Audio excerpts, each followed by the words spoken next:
Malcolm? All right, we are ready to start the day's proceedings. 29 minutes past 9 exactly. Let's make sure that our cell phones are on silent. Let's make sure we don't disturb the proceedings. Thank you.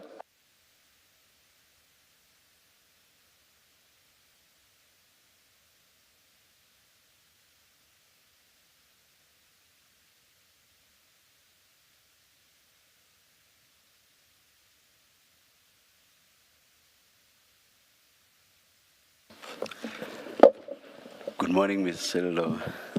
Good morning, Chair. Good morning, Commissioners. Commissioners, today we start a new stream, but before we do so, there is before you two applications in respect of two witnesses for their testimony to be heard in partial camera. In anticipation of the respective orders being granted, we've taken the liberty of naming one witness N and witness O, and we're just simply following the order of the witnesses thus far in camera. I will start with the first witness, which is the witness N in camera application. You should have before you two bundles, one for witness N and the other for witness O. Please don't look at the spine. I learned that it is mislabeled as statement, but it's actually the in-camera application. Should be the only two files before you. Now, if we turn our attention to witness N's application, at the get-go, I must disclose to you, Commissioners, that the application was served out of the prescribed time period. And we start by asking for condonation for the late filing of the application. It was filed, as I understand, yesterday morning, eventually, scheduled for Wednesday evening, but for reasons that are not immediately necessary for the moment, it was filed yesterday morning. It was duly received by the press, and there's been no indication of any opposition to the application. So first and foremost, we would like to apply for condonation. The basis for the please repeat what you are saying about the evening, because you say service was in the morning and then you said something. I said it had been due for service the Wednesday evening. Oh, actually the service was effected only yesterday morning. So there are different reasons for the late service of these respective applications. In respect of witness N, the witness was scheduled to testify in person. If then I may turn to the actual affidavit to explain the circumstances that led to this application being moved. And for that purpose, I would like to refer you to page 5 from paragraph 5. This witness is a female, adult female, and member of the PKTT team currently deployed in the Eastern Cape to investigate matters relating to the University of Fort Hare. So that's her main assignment, and that's where she has been. During the course of investigations, through an intermediary, she was approached and informed of a complaint from members of the public relating to a specific senior investigator at IDAC in the Eastern Cape. She was approached because of the trust reposed in members of the investigating team in the Fort Hare matter. She took the matter up and investigated and concluded that the concerns expressed warranted further investigations. She registered an inquiry and proceeded with the investigations. Her challenge now becomes, because she is part of a bigger team investigating a much broader issue, the Fort Hare issues, the disclosure of her identity, both physical in terms of her pictures and images, and her name, risks the inadvertent disclosure of her team members in the entire Fort Hare investigation. Their success thus far is based in large part on the fact that they are quote-unquote anonymous, and they are able to access the community, and those who want to provide evidence insofar as Fort Hare is concerned are comfortable to approach them and be seen with them. She, as part of the investigating team, is protected by members of the NIU and TRT, and is always in their company. The disclosure of her face and her identity will by definition extend to the members of her protection team. That would require the PKTT to replace almost the entire team that has been seen in her presence and reconstitute the team for the purposes of the Fort Hare investigations. Her employers expressed serious concerns with that and the unintended impact on the original investigation for which she is tasked, and requested whether her identity could be withheld, but her testimony in no way will it be curtailed by these issues. So the application is that she testify virtually, remotely.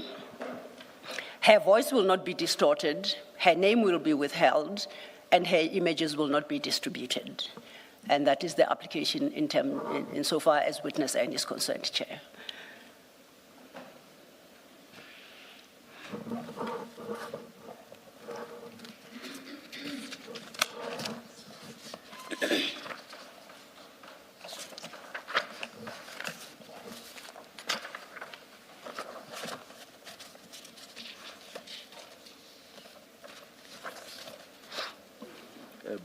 Paragraph 6, having said everything that you've said, do you think paragraph 6 is necessary?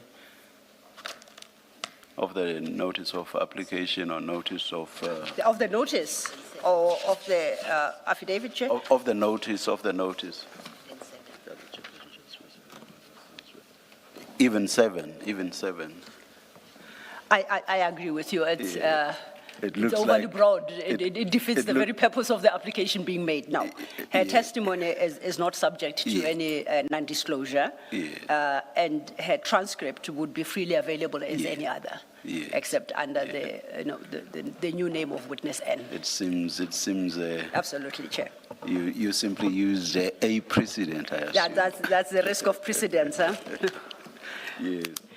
And judging by what the Chair says, that must be a problem that afflicts the next application, but we'll deal with it at the time when the time comes.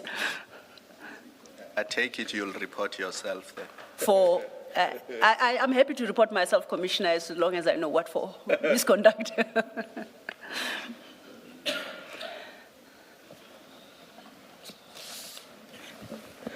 I will do as I always do in these applications. I'm not going to rattle off what you have in the notice of application. I'll just say the application is granted. And then you will furnish me with a draft order for me to have a look at, and then the Commission Secretary will sign it. As I understand, a draft order has been presented and should be in your bundle. Let's finalize all of that at a later stage. As soon as I have disposed of both applications, we shall make the respective For your draft. present purposes, application granted. I'm indebted to the Chair. Thank you. Thank you. The next application then is in respect of witness O, following the order of things. Today, the commissioners will actually hear evidence from four witnesses. 3 witnesses cover the same issues, but they play different roles. The application the Chair has just granted in respect of witness N is a separate issue. Now we are left with the other 3.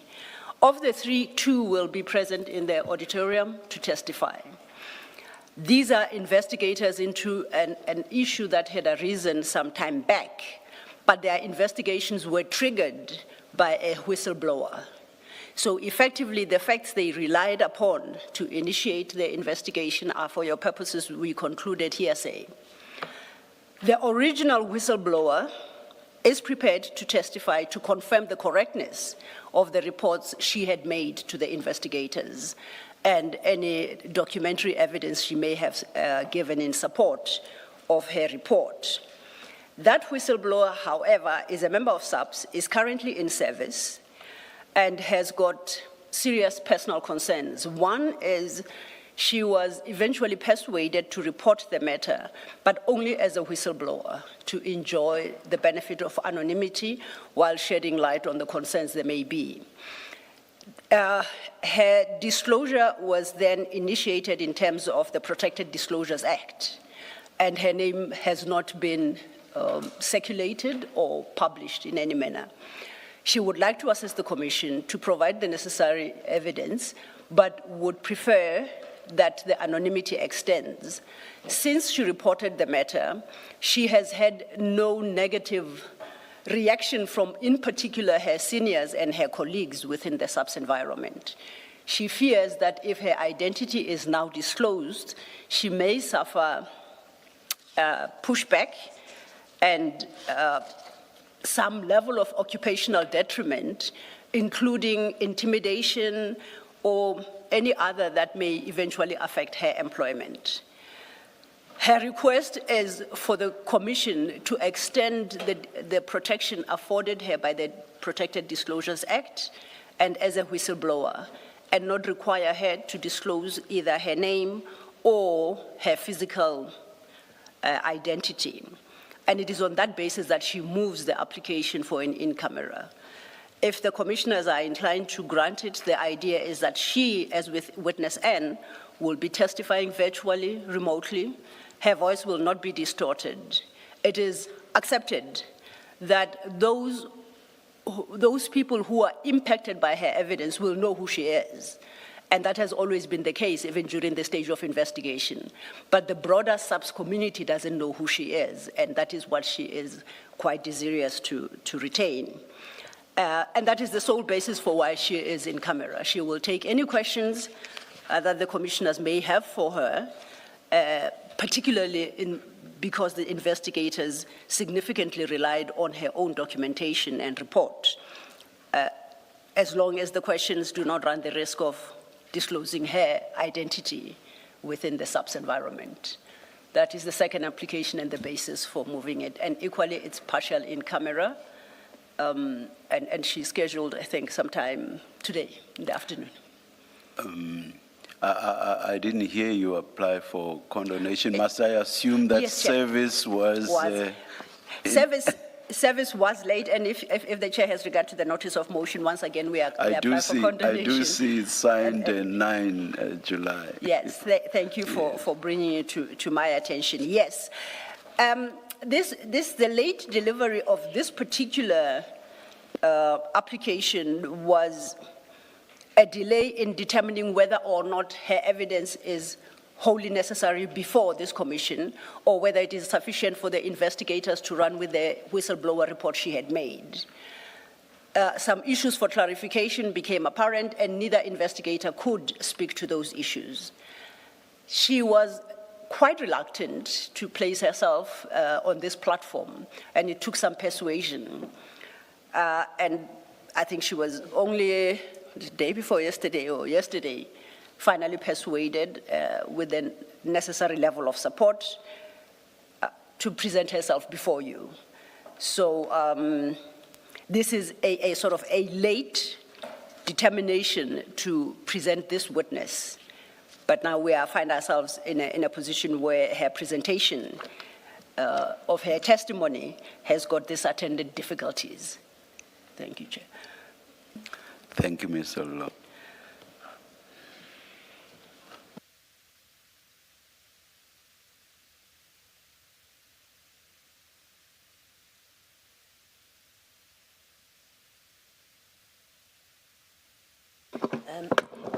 Mr. Law, if you would perhaps just clarify where you speak about persuasion, that she was persuaded. It's capable of an understanding that you may, or the commission may have gone out fishing for a witness to come and testify. If you could just explain that part. No. Thank you, Commissioner Baloyi. To the contrary, the evidence leaders worked with the investigators. They've got their docket relating to that particular investigation. But the underlying cause of investigation was the whistleblower's report. The report is available, as I understand it, but there are certain issues around the events on which she blew the whistle that would require engagement with her, and it became necessary to consult with her. The consultation itself was not an issue to clarify. The question that arose was, in light of some facts not contained in the original report, can the investigators purport to give clarity on that? And it was determined that perhaps Her appearance before yourselves would serve to clarify all factual issues surrounding the incident, and therefore enable the investigators to act in the manner they did. The persuasion was in relation to her giving clarity directly to the commission, because that required that she appear. Does she stand by her report? Absolutely. Does she stand by everything the investigators did? At her instance, she does. She was just interested in retaining the anonymity and not be known that she was the instigator of the entire investigation. As I indicated, both investigators would, in essence, if they speak to some fact that they learned from her through engagement and consultations which they did, but that is not reflected in the original report she made, would basically be testifying on the basis of hearsay. To cure that, it was considered that if she avails herself to deal with all material facts around that issue, then any hearsay that would have been testified to by either investigator would be cured by her own appearance. So persuasion was not because she was hunted down or sought by the evidence leaders. Her identity, her name, and her report was always available. It was a question of how are those facts presented to the commission. Thank you. Thank you. So it was more an issue of how anonymity would be maintained. Indeed. That's indeed, Chair. all. That's the only No issue. reluctance at all with regard to the content of the testimony. There she was prepared to testify. Yes. But how do you make sure that my identity will not be disclosed? And that's the only basis, as I say, for which she moves the application. Thank you, thank you. And I wanted to add, Advocate Silo, that she was willing to give the statement, the issue of anonymity related to her appearance. Was she willing to give a statement to the commission? She could have given a statement to the commission, but then she would have still had to be a witness or some witness. And the question was, if she's willing to give a statement, questions arise in the course of presenting the statement, and we thought the commission would best be served by her being available to clarify some questions that the benefit we wouldn't have if she just submitted a statement. Because as I say, the original report she made is in the docket, and she would have made a statement more or less along the same lines. So the issue was if she could avail herself to provide any clarity that the commissioners may require, and once again, on the basis of anonymity. The earlier comment with regard to 6 and 7 As I had applies said. here? Yes, thank you. I will do what I did with the first application, which is merely to say the application is granted. You will attend to the content afterwards. Definitely will do, Chair. The full content. Well, we shall do so shortly, Chair. I'm indebted to the commissioners. Commissioners, we are ready then to start with our first witness. Maybe if we get 2-3 minutes to settle down, to bring the witness in, and we should be ready We'll to stand outside. Let's adjourn. Thank you. It's not necessarily 3 minutes. We'll come back when we are told to.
we are ready to resume. Please make sure that your devices are quiet. Thank you.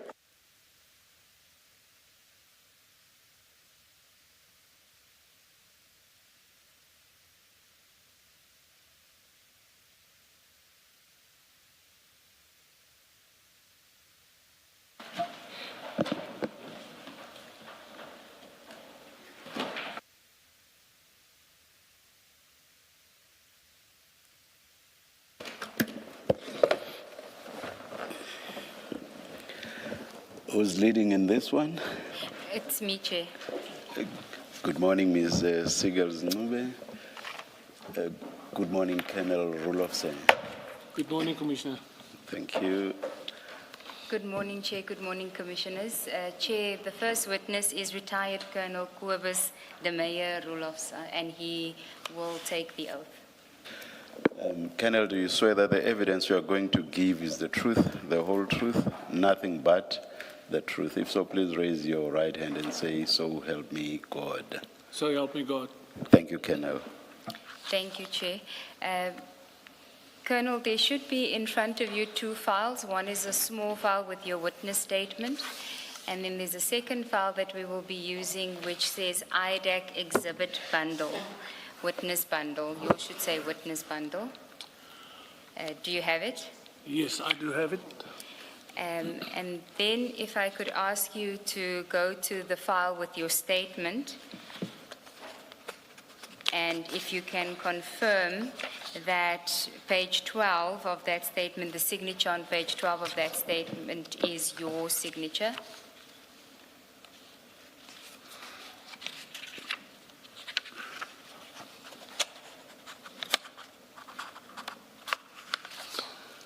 Yes, it's correct. It's my signature. And do you confirm that from page 1 to 12 is the statement prepared for purposes of your evidence today? That is correct, Commissioner. Do you confirm the correctness of the contents of the statement? I do. Okay. Colonel, so if we can start with your evidence, and usually what seems to be assists with flow of the evidence is for you to read your statement into the record.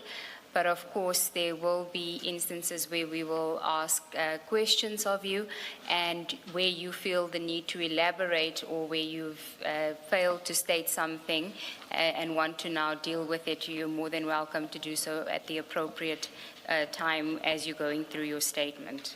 So don't feel restricted by us saying that you must read your statement. You are welcome to add as we go along. Yes, thank you, Okay. Commissioner.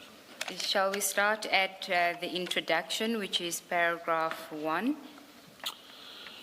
I was a member of the South African Police Service, SAPS, with the rank of Colonel attached to the Directorate of Priority Crime Investigations, commonly known as the TPCI, and also known as the Hawks. I retired on the 31st of January 2025.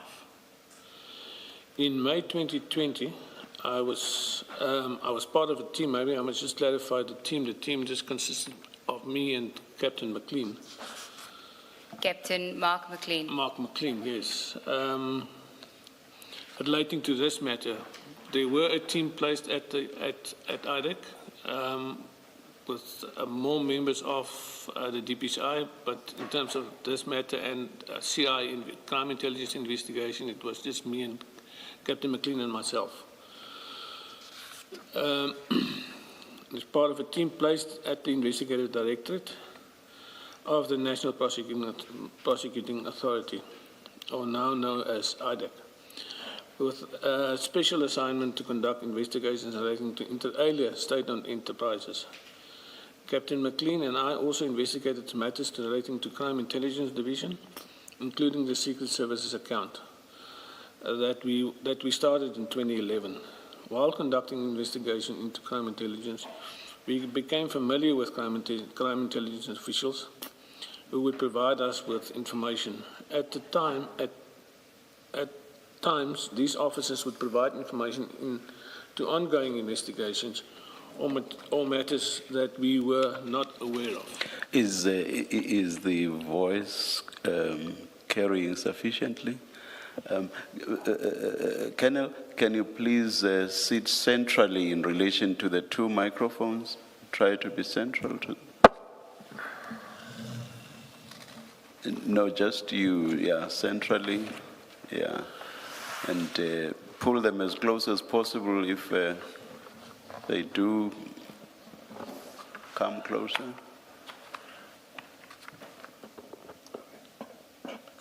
Is that close enough, Commissioner? My wife told me to speak up. So, You better obey then. yeah. Yeah, let's continue. Paragraph 3, I think. Paragraph 3 of my statement. The purpose of this statement is to inform the Commission of a matter regarding events in 2018 reported to Captain McLean and me in 2022 involving Advocate Andrea Johnson and Major General Khan, Feroz Khan. Commissioners, for context, maybe I should just refer to our investigation in 2020 against, in terms of crime intelligence, and the conduct that was that we experienced at the time, which included the using of the media to put pressure on us when we investigated this matter from crime intelligence. Major General Khan has played a huge role in that. In fact, I have a witness that's still in the program who testified or who has provided me with an affidavit regarding General Dramat at the time, where he was a witness to a conversation where General Khan was also, to place a media report regarding the rendition to get rid of General Dramat, so that, because we were reporting to him directly at the time. So that media report was then placed, and there was a lot of fallout in respect of that. But that is what they are capable of, and that is what they are doing. So I expect no less now than what we went through. That's only one incident that I'm now informing this commission of. There were various other incidents of the same thing in 2011. We have informed the police management at the time of this. I've given so many briefings to police management regarding crime intelligence and the things that they were getting up to. But nothing was done. In fact, we were just, firstly it was covertly. They tried to stop us covertly, but it later on just became overtly. So between the police and the NPA, we struggled about 15 years, 12 years to get a crime intelligence matter on the roll because of all the interference that we experienced. And I testified to this in the Makgoro Commission as well as the Zondo Commission relating to these incidents. We could have stopped this in 2012 or 2011 if the police had listened to what we were saying to them. Sorry, Commissioner, there was just a little bit context in terms of what we have been experiencing. Sorry, Colonel, as I understand it, what you really wanted to mention this as to give context regarding this specific incident, that it's not an isolated incident, and the significance of this incident, although it relates to a smaller matter, there were bigger matters that were being investigated. That is correct, Commissioners. This is a pattern of behavior that I've experienced. And this specific incident just forms part of that pattern of behavior. The impunity, the fact that they think they can get away with it, and they did for a long time. So that it is in that context that I am referring to what happened in 2011, because how did I say? I've seen this movie before. Thank you, Colonel. Then if we can go to the next page. Paragraph 4. Sorry. Sometime in May 2022, a colonel who was a captain at the time of the incident, and in 2018, and a lieutenant colonel when she approached us in 2022. In crime intelligence, approached Captain Mark McLean and me to make a disclosure which I deemed to be in terms of the Protection Disclosure Act of 26 of 2000. She informed us that in 2018, she shared an office with General Khan, who had been appointed as the head of Operational Intelligence Support in September 2017. General Khan shared an office with the colonel and another member of crime intelligence because at the time he had not yet been assigned to his own office. The colonel informed us that on 4 July 2018, while she was working in the office, General Khan, who was attending a meeting in the main boardroom, approached her, handed his cell phone to her, and requested her to give her email address to the person on the other end of the phone. General Khan told the colonel that the person on the other end was Andrea. She did not immediately recognize the voice, but it was a female voice on General Khan's phone. Paragraph 6. According to the colonel, the female caller requested her personal email address, and she complied. The colonel told us that the female caller told her that she would send her an email, and the contents of the email must be given to General Khan, and thereafter the colonel must delete the email. Shortly after the call, the colonel received an email from a Gmail address bearing the name Andrea Johnson at... Colonel, you don't have to read the Gmail address into the record. Okay. So you can just start with the subject header. The subject header of the email was Petle complaint. The email had photo attachments and an audio file. The email contained photographs of the A1 statement of Brigadier Petle, at the time a crime intelligence officer, in a criminal complaint by her against General Khan for assault common, intimidation, as well as a J88 report, medical report, and an audio recording of General Khan taken at the time of the alleged incident. The alleged incident took place on 26 June 2018, and the A1 was commissioned on the same day at Silverton Police Station, and a case opened under Silverton case number 42206/2018. The email from Andrea Johnson Gmail address to the colonel's private email address was a forwarded email originating from Barry Bateman, who at the time was a senior journalist. Mr. Bateman had sent the Petle complaint email with the attachment to the Andrea Johnson Gmail address on the 3rd of July 2018. The colonel printed the email and attachments, placed it then in an envelope, and gave the envelope to General Khan. She did not delete the email as requested by the female caller. Colonel, if we can just pause there, and if you can go to the exhibit bundle file and go to page 5, just to confirm that this is what the colonel confirmed to you was the email that she had received. That is correct, Commissioners. That is the email that what was provided to me that she received. And she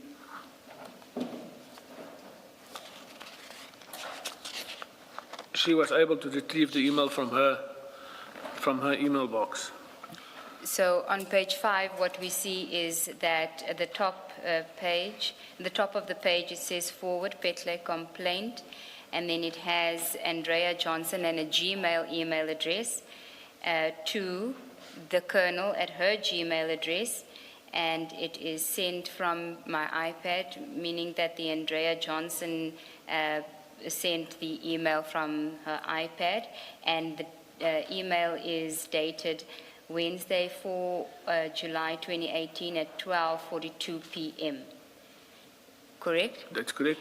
And then just below that, it says begin forwarded message. So she was forwarding a message that she had originally received from Barry Bateman on the 3rd of July 2018 at 18:05:01 to Andrea Johnson, subject same Petle complaint. And then there is a message in his email saying, I've included the recording, signed BB. That is correct, Commissioner. Thank you. Commissioners, we're just having an issue with displaying the redacted version. I think they haven't done the connection. Let's continue. Yes, thank you, Yes. At least you've Okay. placed the entire content of at least the cover email on record. Thank you. Then if we go back to your statement. So, Chair, it's being displayed now. And then if we can go back to your statement at paragraph 8. Yes, Commissioners, the Colonel had essentially disclosed to us that General Khan was giving the contents of the criminal complaint against him when he was not entitled to the contents of the docket. As the suspect, and importantly, before he submitted a warning statement as a suspect. At this stage, General Khan had not been charged and no decision had been made whether or not to prosecute.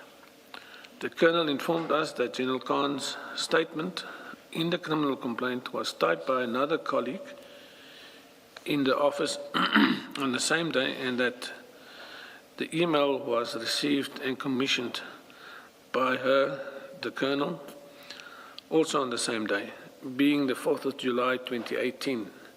In other words, General Khan prepared his statement with the benefit of the evidence against him. This was particularly concerning in this case because the complainant and the suspect worked at the same place, and the suspect was the complainant's senior and direct superior. Receipt of such sensitive information would enable the suspect to manufacture and tailor his version, but also approach other witnesses to influence their versions before they are approached to submit statements. Paragraph 9, we informed the Colonel that she would have to provide us with an affidavit setting out this incident, and we will investigate the matter further. Thank you, Colonel. If we can just pause there and go back to the exhibit file and just to identify the attachments to the email that was sent by Andrea Johnson to the Colonel. If you can go to page, you'll see at the foot of page 5, you'll see it says 13 attachments, and then it goes over the following few pages until page 18. You'll see if you go until page 10, these are all the photographs, and can you just identify to us what those photographs were of? Commissioners, these were photographs of the actual statement of the complainant, Brigadier Petle. I can't read them from this. My eyes are not that good. Yeah. But I presume they are a full There are version. better copies Yeah. from page 11, but So what I know from this, not from reading it, but what I know, I recognize the documents from what she's given to me at the time and on which affidavit was prepared. and then you also said that it included an audio recording, correct? That is correct,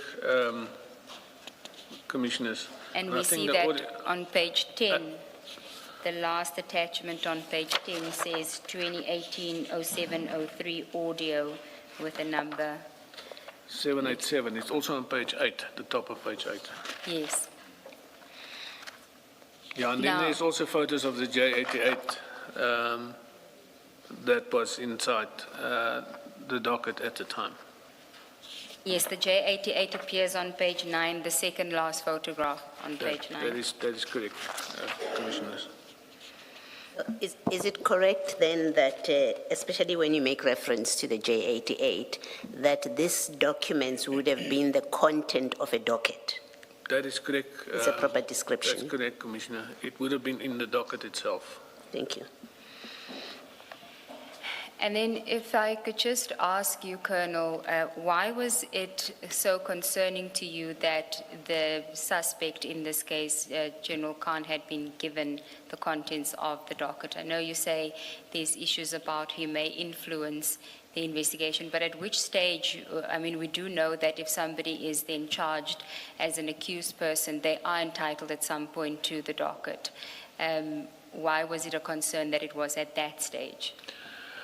Commissioners, when we got hold of the docket, because we went to the police's archive and we physically fetched the actual docket, it became clear from the docket and the entries in the docket that General Khan would have been interviewed on, and now I have to rely on the date that the interview was held, and I can't remember that specifically on the top of my head. But he was supposed to be interviewed by the investigating officer on that specific day, and he received this document just prior to be interviewed for a warning statement on that specific day. So he would have known the contents of the complainant's statement prior to him submitting his warning statement.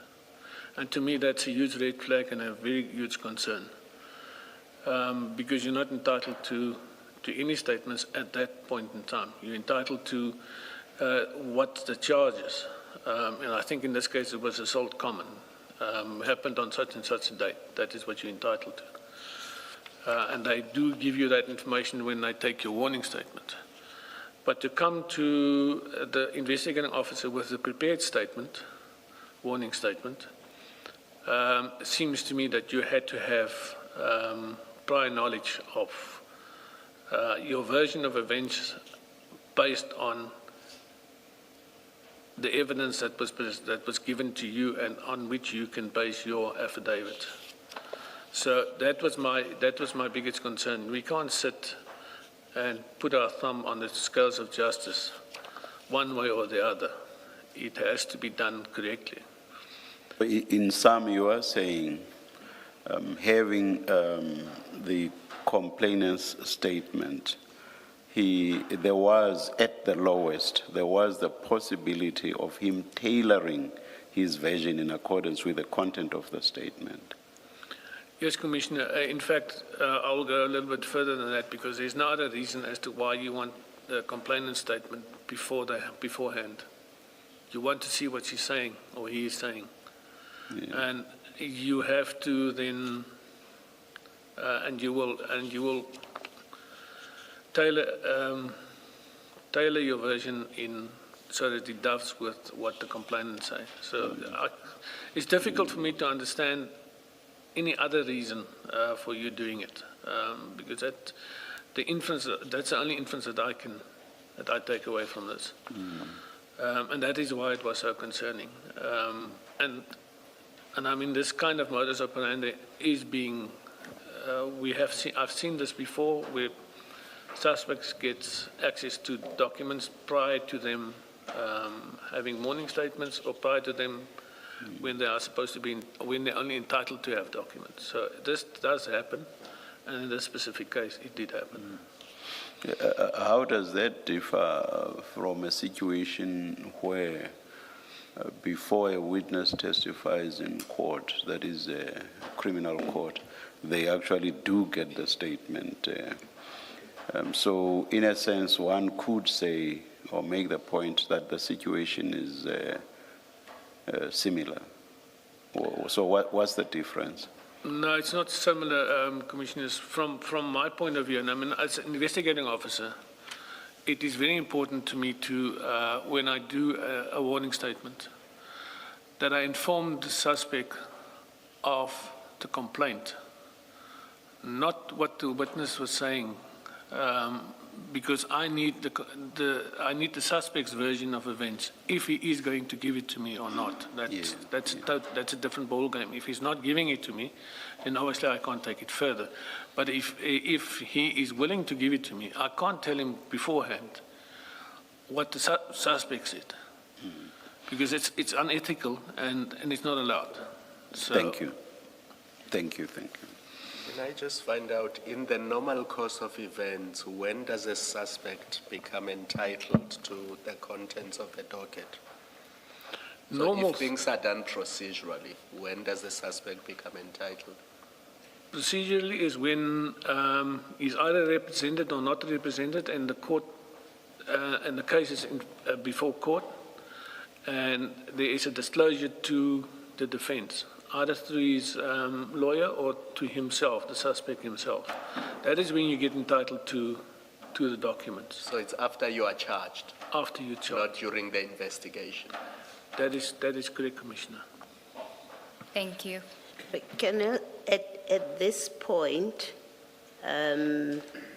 Ms. Johnson would have been in the NPA at this point. That is correct, Commissioner. Is there in terms of process, is there a legitimate basis on which she would have had access to the docket at this point of things? No, Commissioner, but I just want to to clarify, we're talking about 2018 now. Yes. Yeah. No, there was no reason for, it was a station matter. In other words, it was confined to that specific police station. And I can't remember which jurisdiction in terms of court they fall under. What did I say? It was a Silverton case. Silverton, yes. Sorry? Silverton case, yeah. So they would have fall under that jurisdiction of that court, for that area. So in the normal course of business, she doesn't have any reason as to why she wants to get hold of the docket. And in fact, if she wanted to get hold of the docket, she probably would have been able to. She could have just called for it because of her position within the NPA, and I think she was head of organized crime at the time, if I'm not mistaken. So she would have been able to call for the docket in her capacity as an advocate within the NPA. And whether there was a reason for her to call for it, I don't know, because it would not normally fall within their mandate, what they investigate and what they prosecute. But under normal circumstances, there is no reason for her to request a docket. Thank you. And also other situations where there would be early access by prosecutors are those instances where the investigation is prosecution directed. So there are those instances where. Yes, but Yes. I'm not countering what you said. You are saying, but. no. What I'm saying is, at the time, you must remember this is at the station level. So you're talking about prosecutorial advice in terms of a docket. What I can't say now is whether the docket went to a prosecutor before the time or not. And if it did, yes, that prosecutor can have access to guidance. I'm just talking generally. Yeah, no, I understand that. So, yes. but she could have contacted the prosecutor as well. Yes. So she didn't have to contact someone else. Thank you. Thank you, Colonel. Then if we can go back to your statement, page 4, the investigation, that's the heading. In June paragraph 10. In June 2022, after the meeting with the Colonel, I wanted to interview Mr. Bateman regarding the email he sent on the 3rd of July 2018. I contacted Mr. Andrew Leask of AfriForum because Mr. Bateman was now employed at AfriForum as a media manager. Captain McLean and I interviewed Mr. Bateman in the presence of Mr. Leask and Advocate Gerry Nel, also of AfriForum. Mr. Bateman informed us that he received the email attachments on the 3rd of July 2018 via WhatsApp from a source that he was not willing to disclose. Mr. Bateman said that Advocate Andrea Johnson, who at the time was a senior public prosecutor in the National Prosecuting Authority, requested the information from him, being the A1 statement J88 and audio file, and he complied with the request on the same day. I could not remember why Advocate Johnson requested the information. He could not. Sorry, he could not remember. Paragraph 11. Mr. Bateman also stated that he had a very good relationship with Advocate Johnson going back to 2011. Colonel, your voice is tapering Sorry. again. Just raise it. Please listen to your wife's advice. Sorry, wife. Mr. Bateman also stated that he had a very good relationship with Advocate Johnson going back to 2011. He saw nothing untoward about Johnson's request. Mr. Bateman was requested to provide a statement regarding the matter. Despite numerous follow-ups prior to my retirement in 2025, January, for the statement I was informed that he only provided the statement to Captain McLean in June 2026, 4 years after we met with him and requested the statement. Thank you, Colonel. Can we then go to the exhibit bundle and go to page 45? And I just have a few questions for you regarding the interview with Mr. Bateman.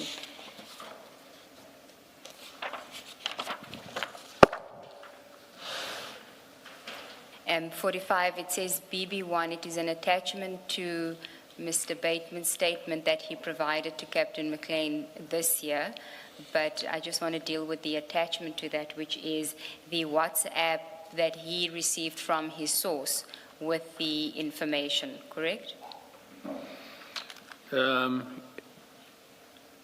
I'm sorry, just repeat, who is it from and to whom?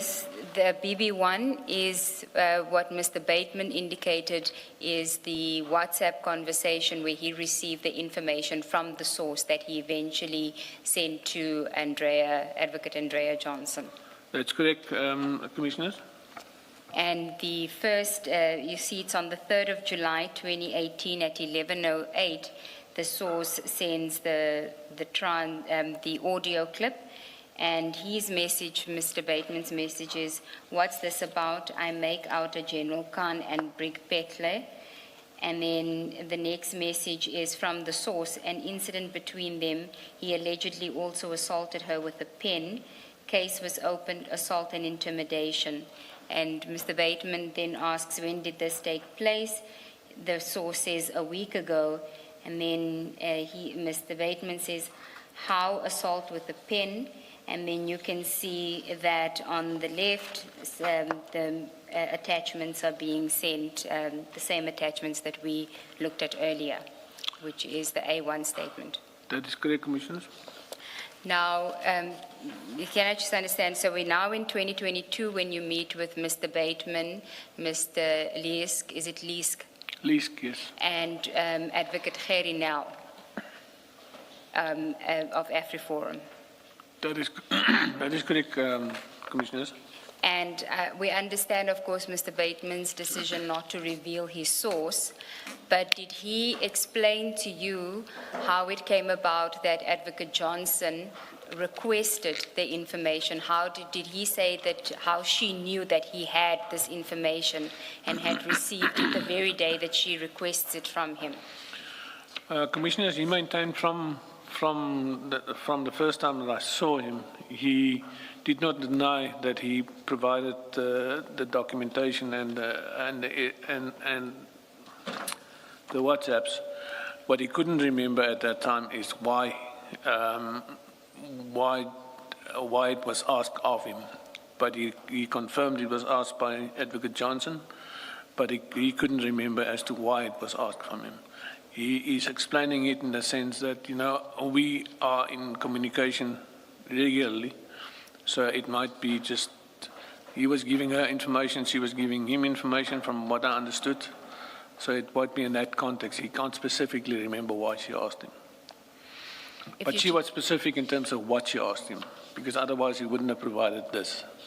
Yes, if you just look at page 46 of the bundle, because then I just want to, if you look at page 46, this is the email that he sends to her later that evening, 3 July 2018, at 18:05. So he sends it to her, 6 hours, 7 hours later.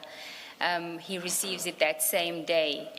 So when you engage him, did he explain whether he already had the information and she knew he had the information, or whether she asked him to get the information and he then got it? Because it can't be a coincidence that she requests it on the very day that he receives it from a source. Now, the impression that I had during the whole conversation is that, she specifically requested this docket. He wouldn't have known giving it to her if it wasn't requested. Yes. Which is, as far as I'm concerned, a logical answer from his point of view. Yes, her request, yes, but how would she know that he had it and had received it that same day that she requests it from him? From what I understood, she requested him to see if he can get it. Okay. So he was supposed to source the documents and then provide it to her. So he initiates her request and asks his source to get it. That is what I understood. Yes, that is correct, Commissioners. That would seem to be in line, because any other scenario wouldn't make sense. It would just be a happy coincidence for her to ask it on the same day that he has it without even knowing that he had it. She would have to have known that he had it to request it, or, as you say, the impression you had was that she requested him to obtain it for her. Yeah, I think one should also take into account that between the request on the same day, which was in the morning, it was only sent in the afternoon late, which suggests to me that it took some time for him to source the documents.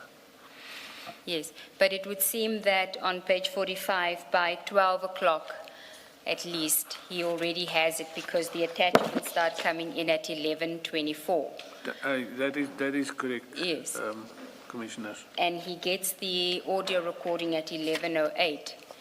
So if it was an instance where she requested it from him to obtain it, so he didn't have it at the time that she made the request and she wanted him to get it for her, then I suppose he gets it, and we don't know what informs his decision to only send it later that evening, because he only sends it at 6 in the evening to her. That is my sense when I had an interview with him in terms of what happened. Okay, but That he is what didn't he explained. specifically give you the information about how the request came about, whether it was her asking him to get it for her, or whether she knew that he already had it and asked just to send it to her. No, Commissioners, as far as I'm concerned, he was quite clear on that. He was asked to source the documents. Okay. Because he wouldn't have otherwise.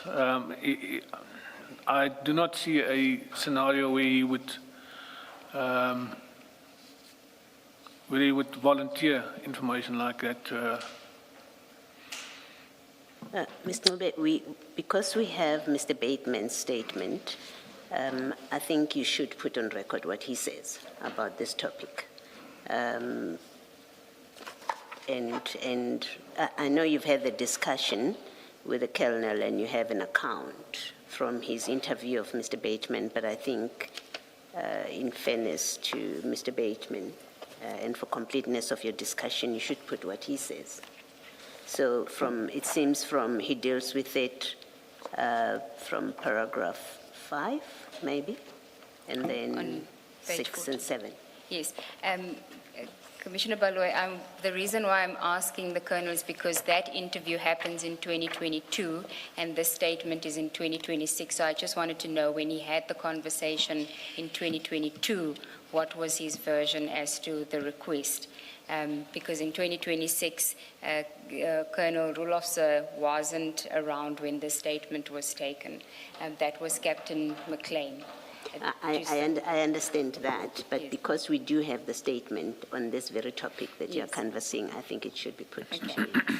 So if you go to page 40 of the bundle,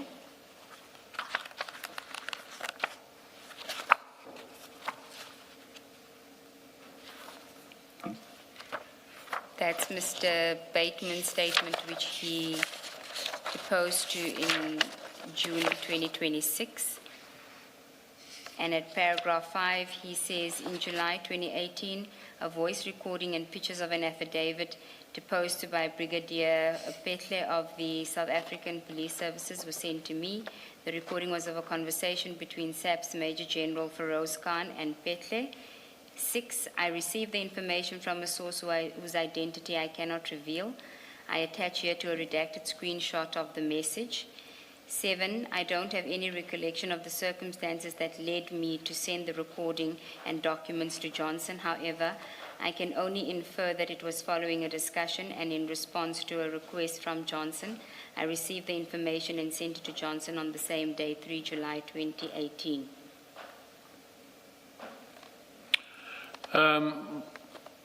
Commissioners, it is more or less in line in terms of what was said to me. I think this is now 4 years later. I think he probably couldn't remember all the detail that he gave to us when we had the conversation with him in 2022.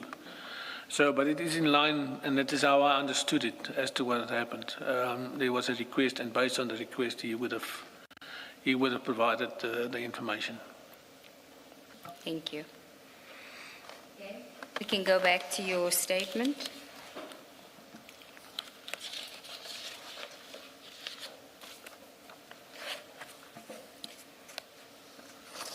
At paragraph 12, page 5.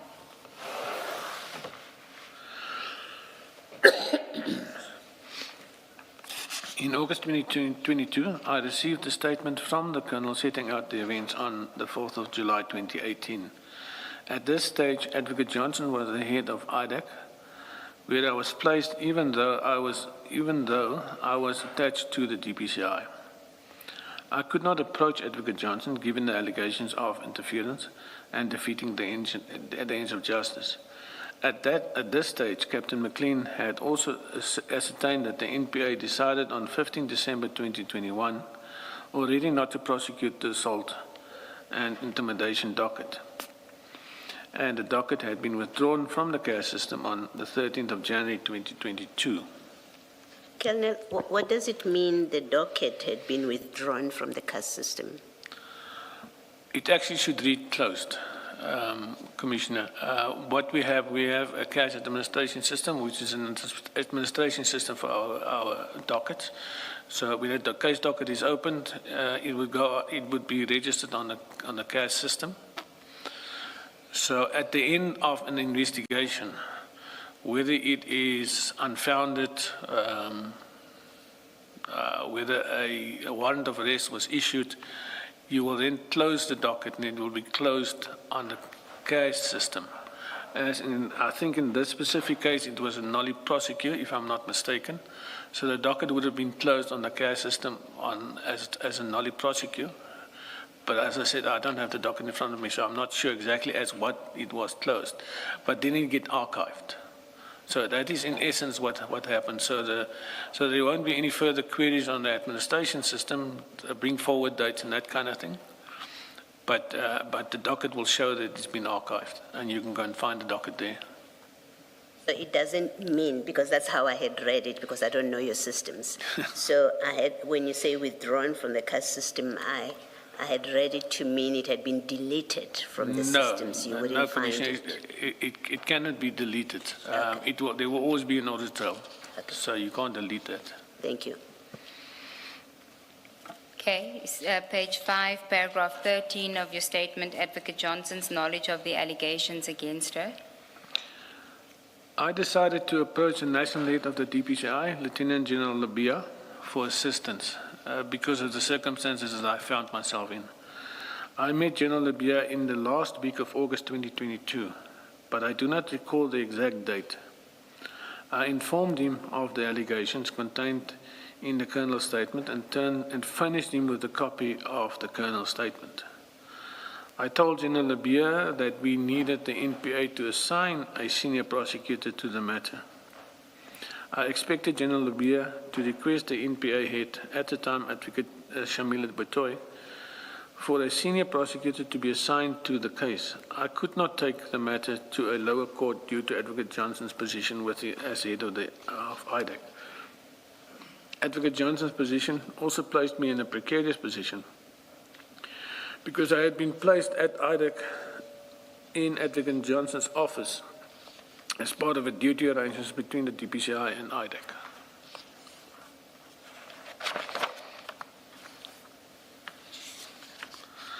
Paragraph 14. On 7 September 2022, Advocate Johnson approached me at work. I was still at IDAC at the time, and asked me to see her in her office. She told me that she had been called by Advocate Batoy's office, who informed her of the Colonel's affidavit and the allegations against her, Advocate Johnson, contained therein.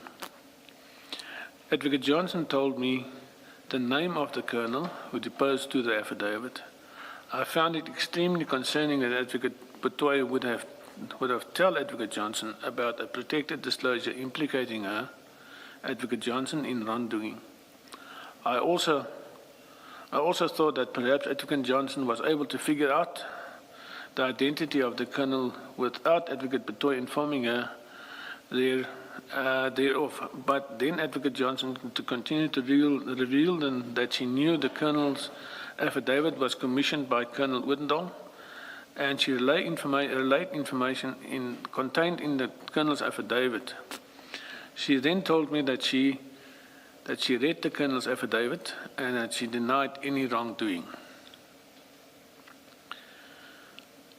Paragraph 15. She also informed me that she spoke to Mr. Bateman before meeting with me and told Mr. Bateman not to worry. She also said that she understood the reason I approached General Lebeya. By this I understood Advocate Johnson to mean that given that the allegations implicate her, she understood why I did not deal with the incident within IDAC, but instead went to the head of the DPCI. Paragraph 16. When Advocate Johnson approached me on the 7th of September 2022, I already knew that she had spoken to Bateman. I can just say here that I didn't tell her that I knew that she'd spoken to Bateman. Because Mr. Leesk told me that Bateman had informed Mr. Gerenel of the conversation between him, Bateman, and Advocate Johnson. Mr. Leesk did not give me the details of what was discussed between Mr. Bateman and Advocate Johnson. I do not recall the exact date when he would have informed me of the call, but from my WhatsApp exchanges with Mr. Leesk on 5 and 6 September, I think it would have been on the 6th of September 2022. Paragraph 17. During our investigation, I was able to confirm that General Lebeya met with Advocate Batoy on the 2nd of September 2022. That was confirmation for me that General Lebeya gave the Colonel's affidavit to Advocate Batoy, which I did not take issue with, since my reason for approaching General Lebeya was for assistance with the appointment of a senior prosecutor. To my knowledge, the only people who had sight of the Colonel's affidavit when I met with General Lebeya were the Colonel, Captain McLean, General Lebeya, and me. Advocate Batoy is the only person I can think of who would have shown or given the Colonel's affidavit to Advocate Johnson after General Lebeya gave it to her at the meeting on September 2022. I do not believe that General Lebeya shared or showed the Colonel's affidavit to. I do not believe that General Lebeya showed or shared the Colonel's affidavit with Advocate Johnson. The irony of the situation was not lost on me. Advocate Baloyi, by sharing the Colonel's statement with Advocate Johnson, did the same thing Advocate Johnson had done by sharing Brigadier Petley's criminal complaint against General Khan with him.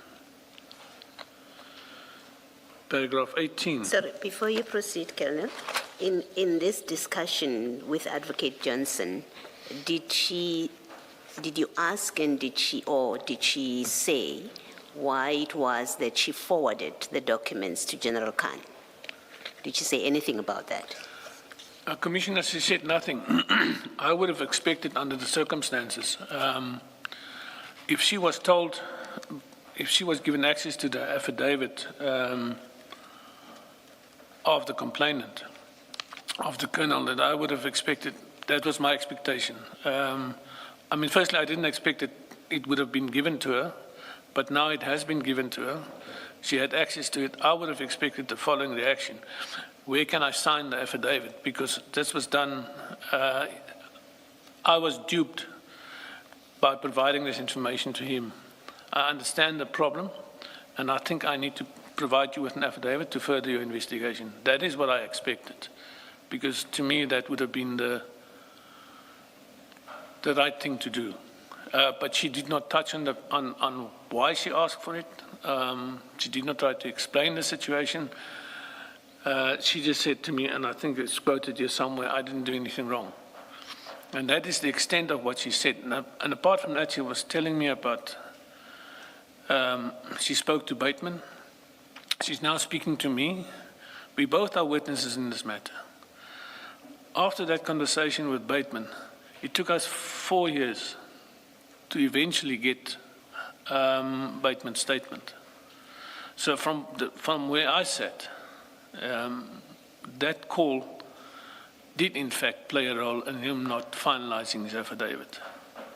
And it's a very subtle way to tell someone not to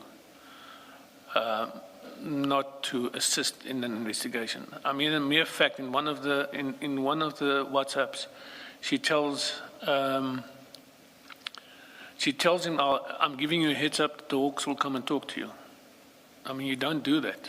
That's not your function to do that kind of thing. So I had a huge problem with the situation as it was.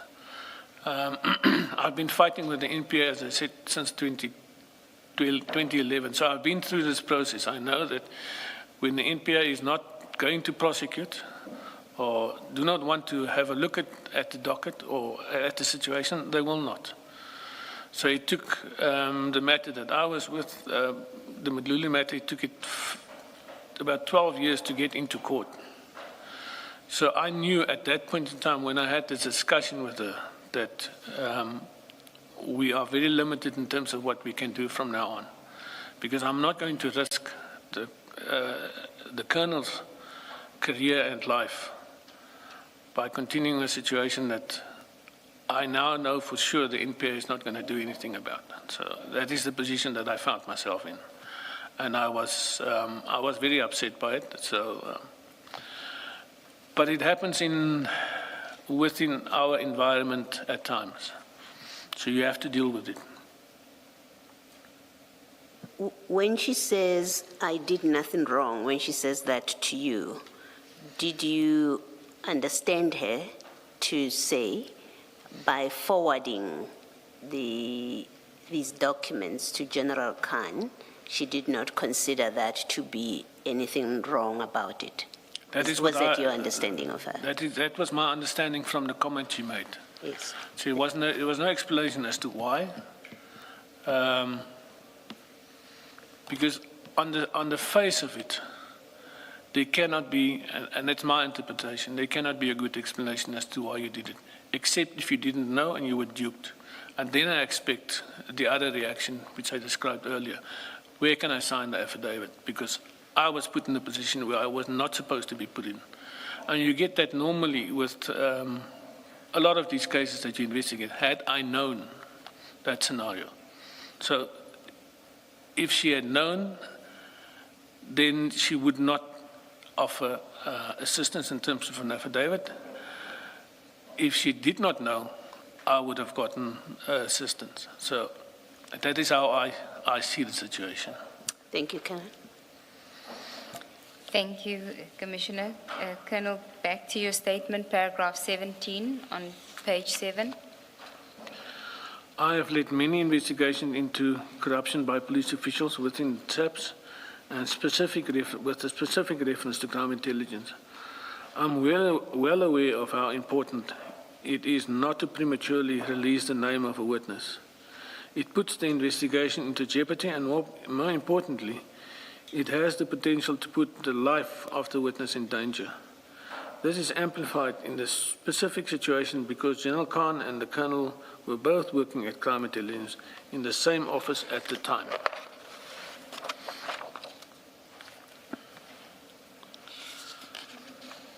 As stated earlier, before my meeting with Advocate Johnson, I had already been informed that Advocate Johnson had spoken to Mr. Bateman about the Colonel's affidavit. My interaction with Mr. Leeks on 5 and 6 September is set out below, and I have provided the Commission with the screenshots of the exchange as well. Mr. Leeks told me that Mr. Bateman sent a WhatsApp message to Advocate Harry Nell after his conversation with Advocate Johnson on 5 September. I quote the conversation between Mr. Leeks and me below, as well as the forwarded messages with my translation from Afrikaans to English where necessary. Thank you, Colonel. If you can just pause here, Commissioners, the conversation appears on page 49, the screenshot, and the Colonel had apologized for the quality thereof. He needed his daughter to assist him with taking the screenshot. So it's on page 49, and you will see the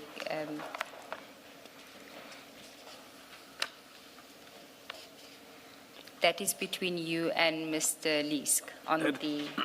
Yes, that is correct, Commissioner. That is between myself and Mr. Leesk. You may proceed, Colonel. You don't have to read the date and time in. We are looking at the screenshot, so you can just read the translation, perhaps, from Mr. Leesk. The translation from the affidavit. Yes.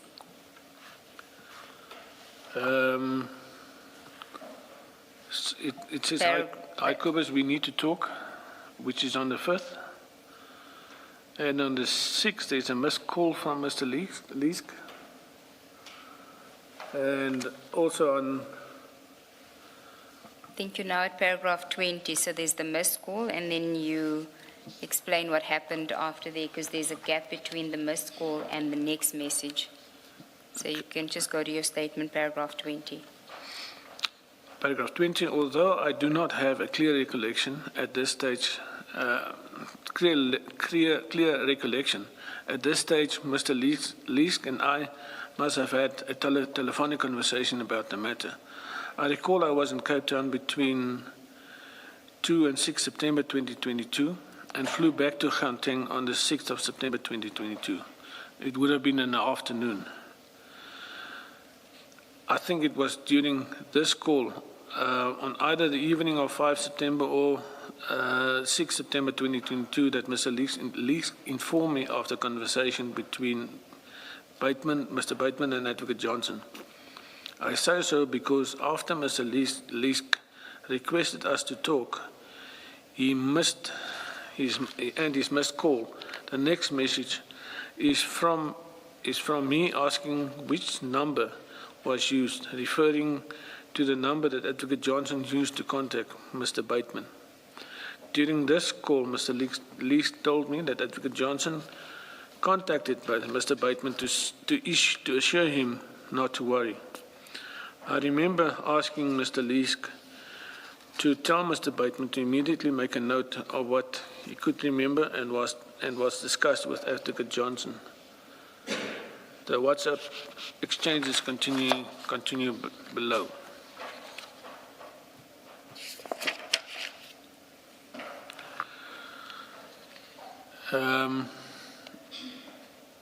At 14:25, I asked which number was used. Mr. Leeks responded. I'll read the English version. Bibi says he got a call on WhatsApp and she said he must go to Signal. I don't know which one she used, but it was to her number. And then it says, it gives a number and it says, I'll find out. Then I send him a thumbs up. If we can just then go to that message where that references that Mr. Bateman said that he got a call on WhatsApp and she said he must go to Signal on page 58 of the exhibit bundle. If you can just explain to us what we're looking at on page 58.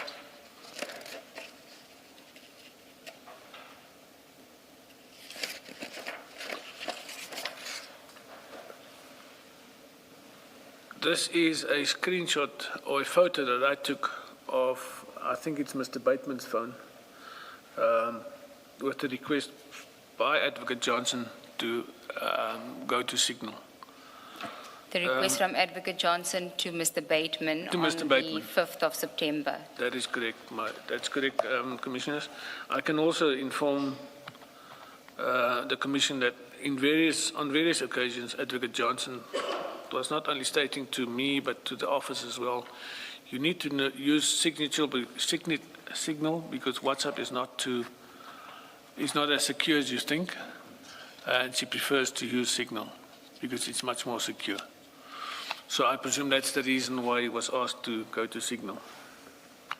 And this was the call on the 5th of September, which you knew about already when Advocate Johnson approached you on the 7th of September. That is correct, Commissioners. Okay. So we can go back to your statement at paragraph 21. Mr. Leesk and I arranged to meet to discuss the matter further. He sent me his location because the location was different to where I had met him and Mr. Bateman, Advocate Nell, the first time. And then it just shows a map that was sent to me. And then paragraph 22. If I recall correctly, on 7 September 22, I would have met Mr. Leesk after my meeting with Advocate Johnson. I do recall that Mr. Leesk sent the WhatsApp exchange between Bateman and Advocate Johnson and Advocate Nell before I went to meet him. I know that I did not have the WhatsApp exchange between Mr. Bateman and Advocate Nell when I met Advocate Johnson, which means that Mr. Leesk forwarded the exchange to me after my meeting with Advocate Johnson, but before my meeting with him.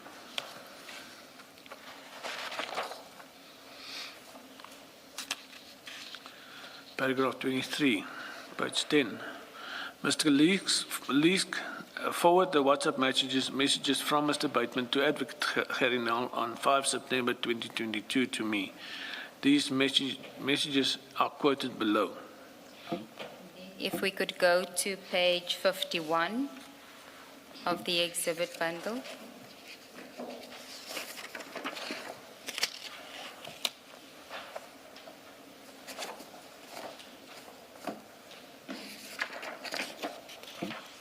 So this is what Mr. Leesk forwards to you, which is a conversation, which is messages that Mr. Bateman sends to Advocate Nell after he gets the call from Advocate Johnson on the 5th of September.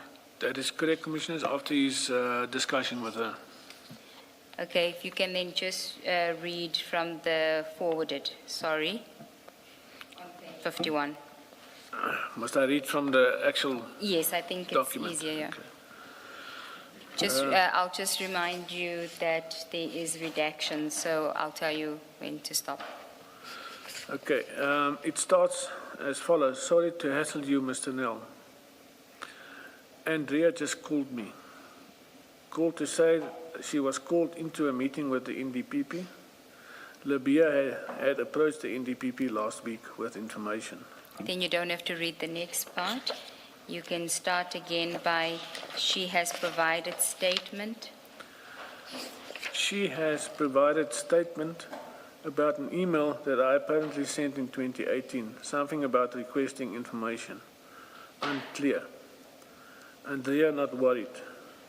She says there's nothing that she did, that she said to me or communicated that she could not repeat. Elsewhere on the next page, 53. In the middle of the page, it continues that she could not repeat elsewhere. Referred to issues between Khan and Petle, said I often approach her about media issues and questions. Told the NDPP she is not interested in seeing the statement. Next page, saying that if there is to be an investigation, they must investigate. Just wanted to give me the heads up in case the Hawks came asking. Next page. Came asking questions. She says Kobus was approached with the statement and he works for her, so he had no choice to approach Libya. By Kobus, that is you. That is me, yes, Commissioners. Reiterated that as he is not concerned, reiterated, I presume she is not concerned.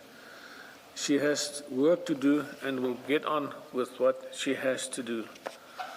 Says,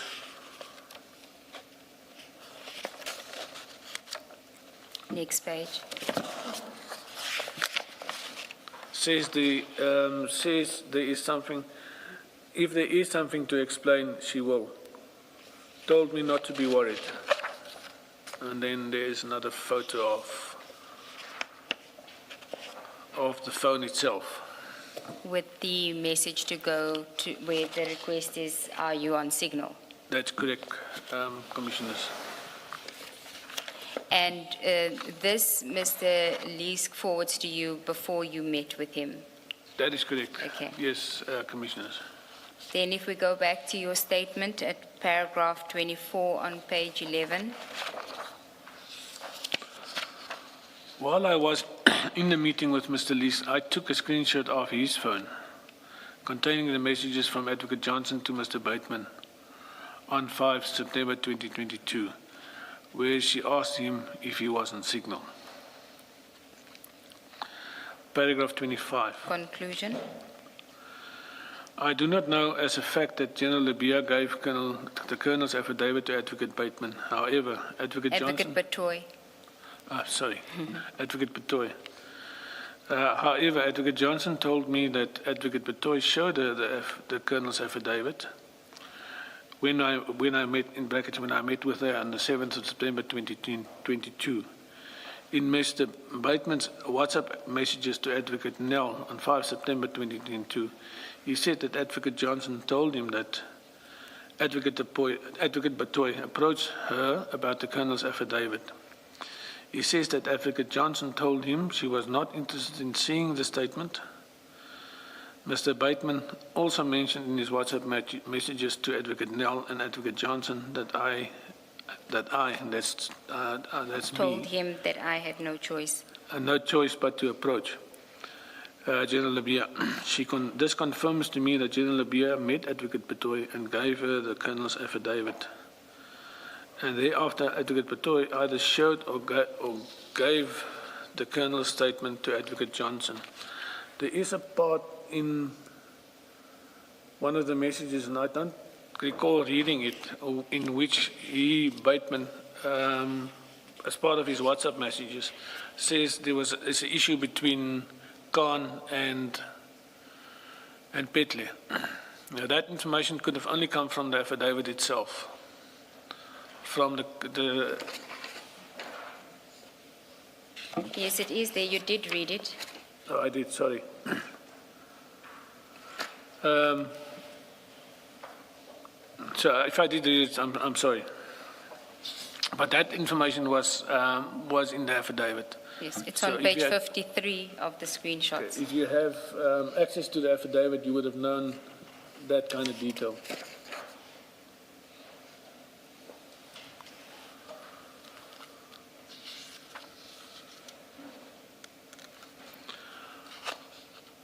You may continue. Paragraph 26.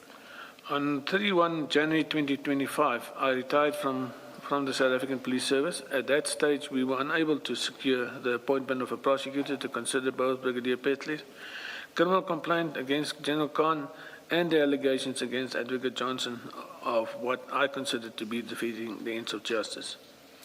When I retired, the docket was assigned to Captain McLean, who had worked with me on the case from the start and to whom I report regularly on my interactions with role players where he had not accompanied me. I think it's important for the Commission to hear from Captain McLean and the Colonel as well, because they will corroborate my version, especially regarding what I reported to Captain McLean contemporaneously. It may be important corroboration if those implicated attempt to rewrite history. And then paragraph 28, I hope that my testimony will assist the Commission in its important work. Thank you, Commissioners. That's the evidence of the Colonel.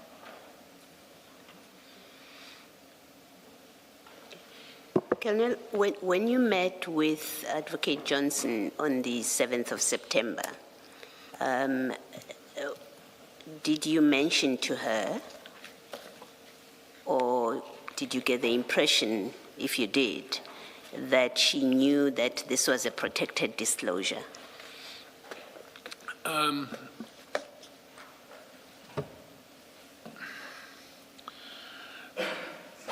Commissioner, I can't answer the question because she did not allude to anything like that. But what I do know, if she had access to the affidavit, which I believe she did, she would have seen it. It would have been in. It was a protected disclosure based on the facts in the affidavit itself. Based on the facts, you mean the nature of the allegation? The nature of the allegation, where she worked, the fact that she could be intimidated, the fact that the guy was a superior officer. So those are the things, if you look at the act itself, those are the kind of things that you look out for when it is a protected disclosure. Thank you. Colonel, I prefer the Afrikaans because I'm a Rauki. And I do not prefer the rank because, quite my frankly, I'm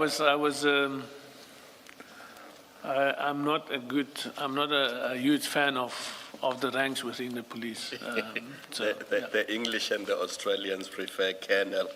Yes. In paragraph 12 of your statement, you seem to be suggesting that what Advocate Johnson did amounts to interference with investigation and defeating the ends of justice. What is it about her conduct constitutes, according to you, interference with investigation and defeating the ends of justice? Well, there's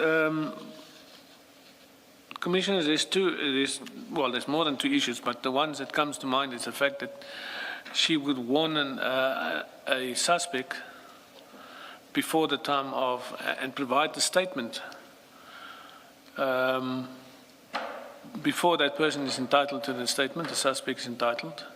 And as a prosecutor, she must know that. The second thing is calling the witnesses and calling me in and calling Bateman. That to me is another huge red flag because she is, as far as I'm concerned, an implicated person. She did not deny that she was duped by Khan. She did not say that had I known this was the issue. So that never happened. So as far as I'm concerned, when I was in there and that happened, that is why I'm saying this, that it was done deliberately.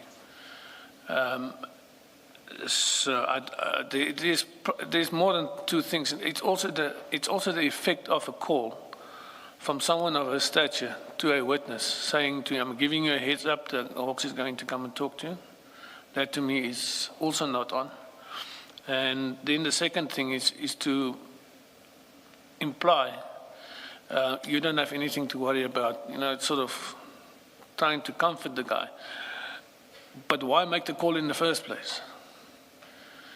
Because you're telling him, actually, you know, you've got something to worry about. So make sure that you say the right thing. That is my inference from the situation itself. Because we don't do things like this when we investigate matters. As an investigating officer, I don't do things like this. So I expect more from a prosecutor when it comes to this kind of action. And then the documents that she would have obtained from Mr. Bateman, I understand that Mr. Bateman at the time was a journalist.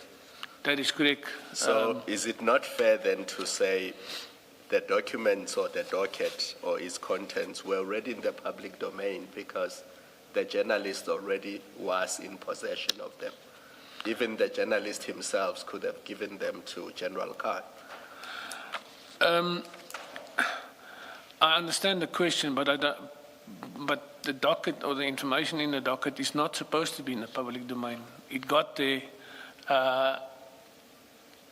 in an unsanctioned format, because if you look at it, Mr. Bateman was not entitled to that documents. So it's not part of the public domain. The public domain comes when you go to court and the documents are handed up. Then it is public domain. But at that point in time, it's not in the public domain. The fact that you have a source who gave you the documents does not make it in the public domain, not as far as I'm concerned when it comes to a reporter. You can't circumvent the process just because the source gave you the information. So in short, you say even Mr. Bateman was not properly in possession of the docket, and Ms. Johnson should have known that when she received it from him, and she should not have shared it with the with the suspect in the assault complaint. That is correct, Commissioners. And I think what takes it further for me is the fact that she requested that private emails being used, because it was done on her Gmail account. She asked the Colonel to go to her Gmail account, and she also asked the Colonel to delete the emails when it was done. So those things, if it was an above board conversation, you would use your NPA email account. You would request the documents, because you are actually entitled to request documents in her position. But if you want to put a layer between yourself and the request, that is when you go off the grid and you do it that way. She had access to her official email. She did not have to use her Gmail address and did not have to ask the witness to destroy or to delete the emails. So those are the things that is what made it to, that is what informed me of what she did, and in terms of this specific issue. Thank you. On the face of it, subject to an explanation by Advocate Johnson, there appears to be impropriety. Just making a comment. That is correct, Commissioner. There appears to be, and I think to me, and once again, it's my opinion. Once again, if there wasn't any impropriety, she would have told me on the 7th. She would have volunteered information saying that I was duped.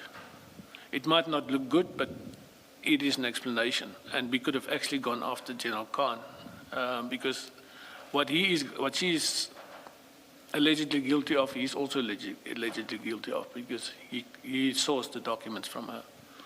Thank you, thank you.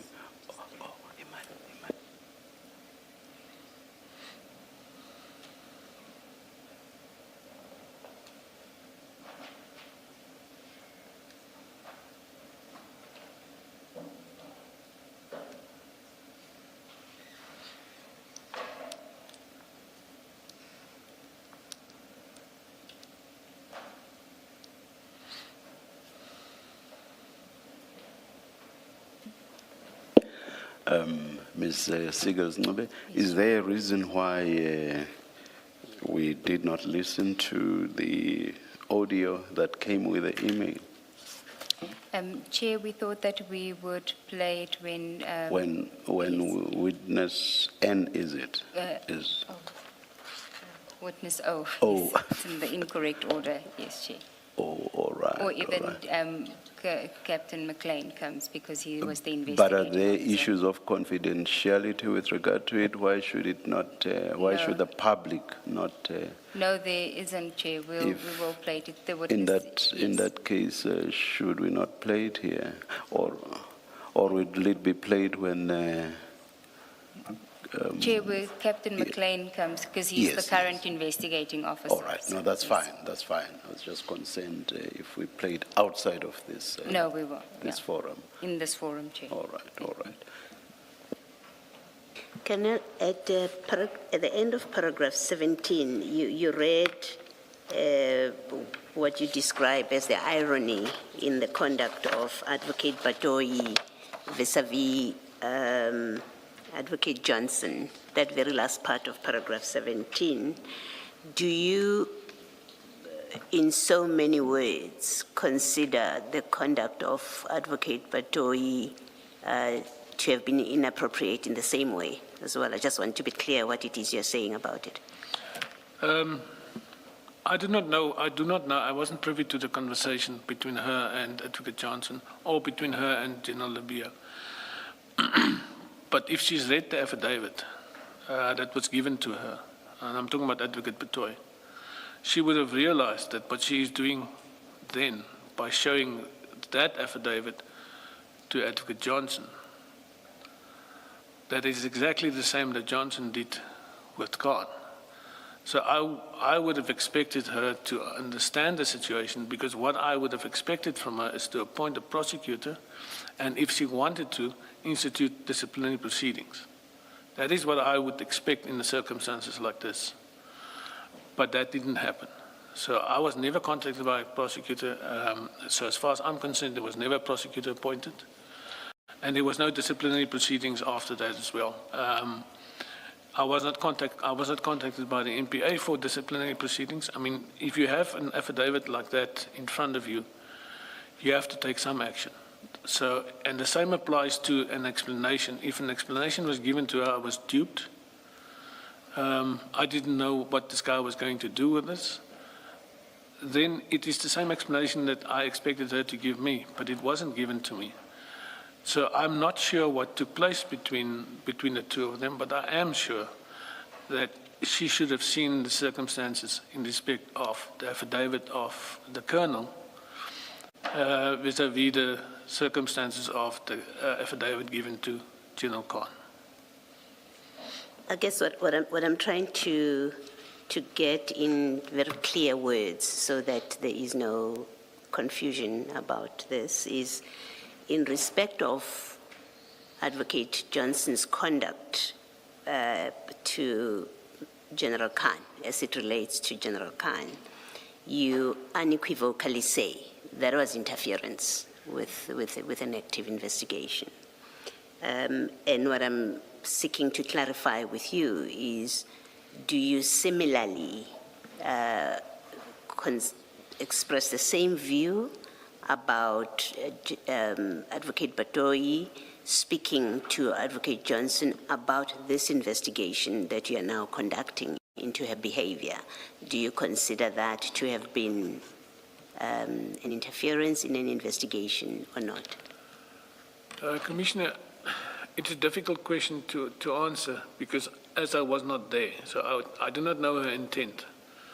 So I only can deduce from the actions what the intent was, and I'm not sure that the intent was to derail the investigation. But if you look at what happened afterwards, the fact that no one was appointed, no disciplinary action was taken, and sharing this document, because she must have realized this is exactly the same situation that Advocate Johnson is finding herself in.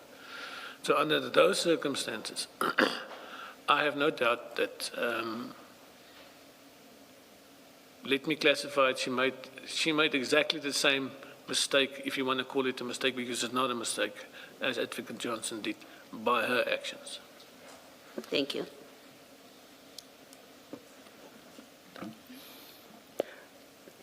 The We're done witness with the may be witness. excused. Yes, Chair. Yes. Thank you very much, Colonel. Thank you, Commissioners. Let's adjourn and resume at 11:45.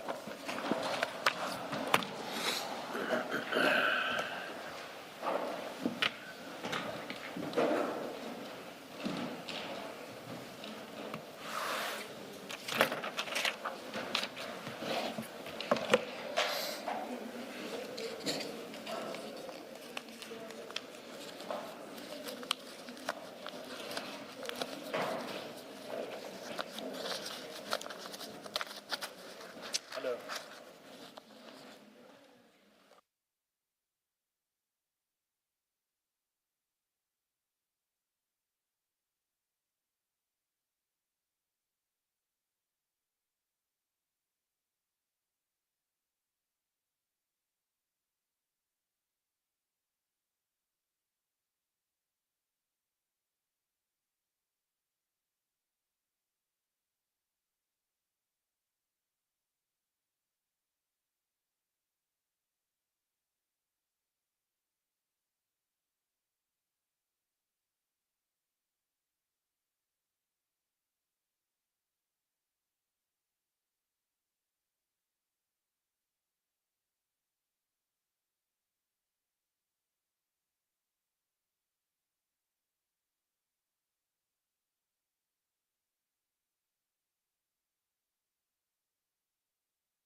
All right, we are ready to resume the session. Please make sure that your devices are off, that they are quiet. Thank you.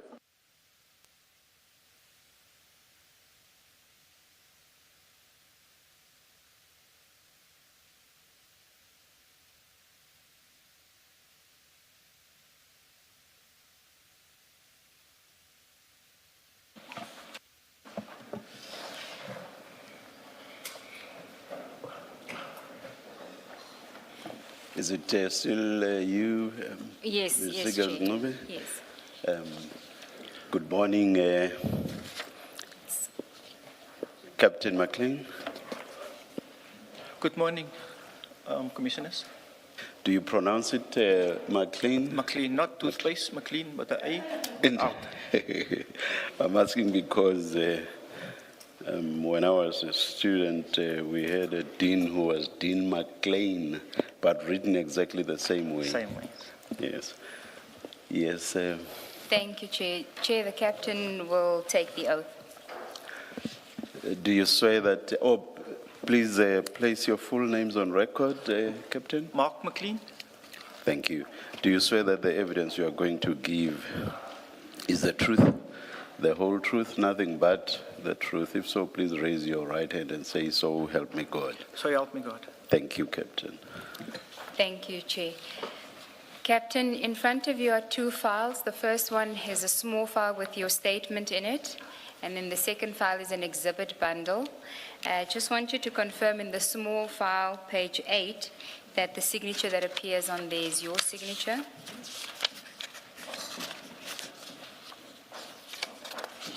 That's correct. And do you confirm that the statement was prepared for purposes of your evidence today? Correct.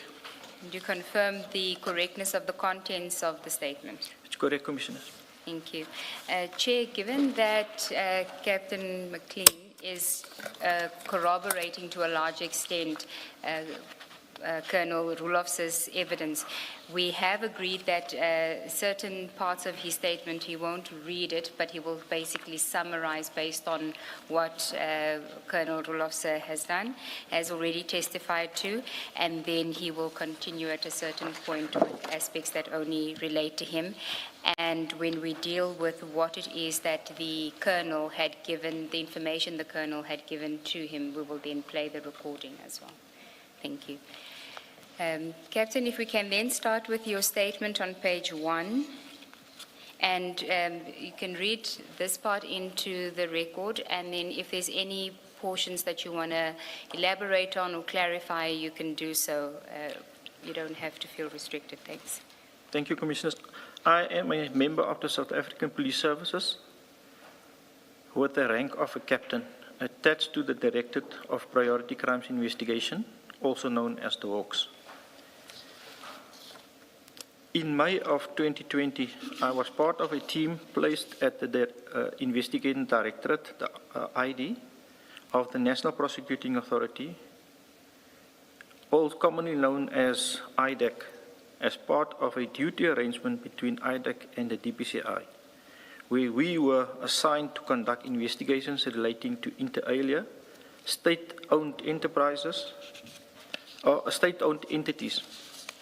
We investigate these matters relating to the Crime Intelligence Division, including the Secret Service Account, SSA.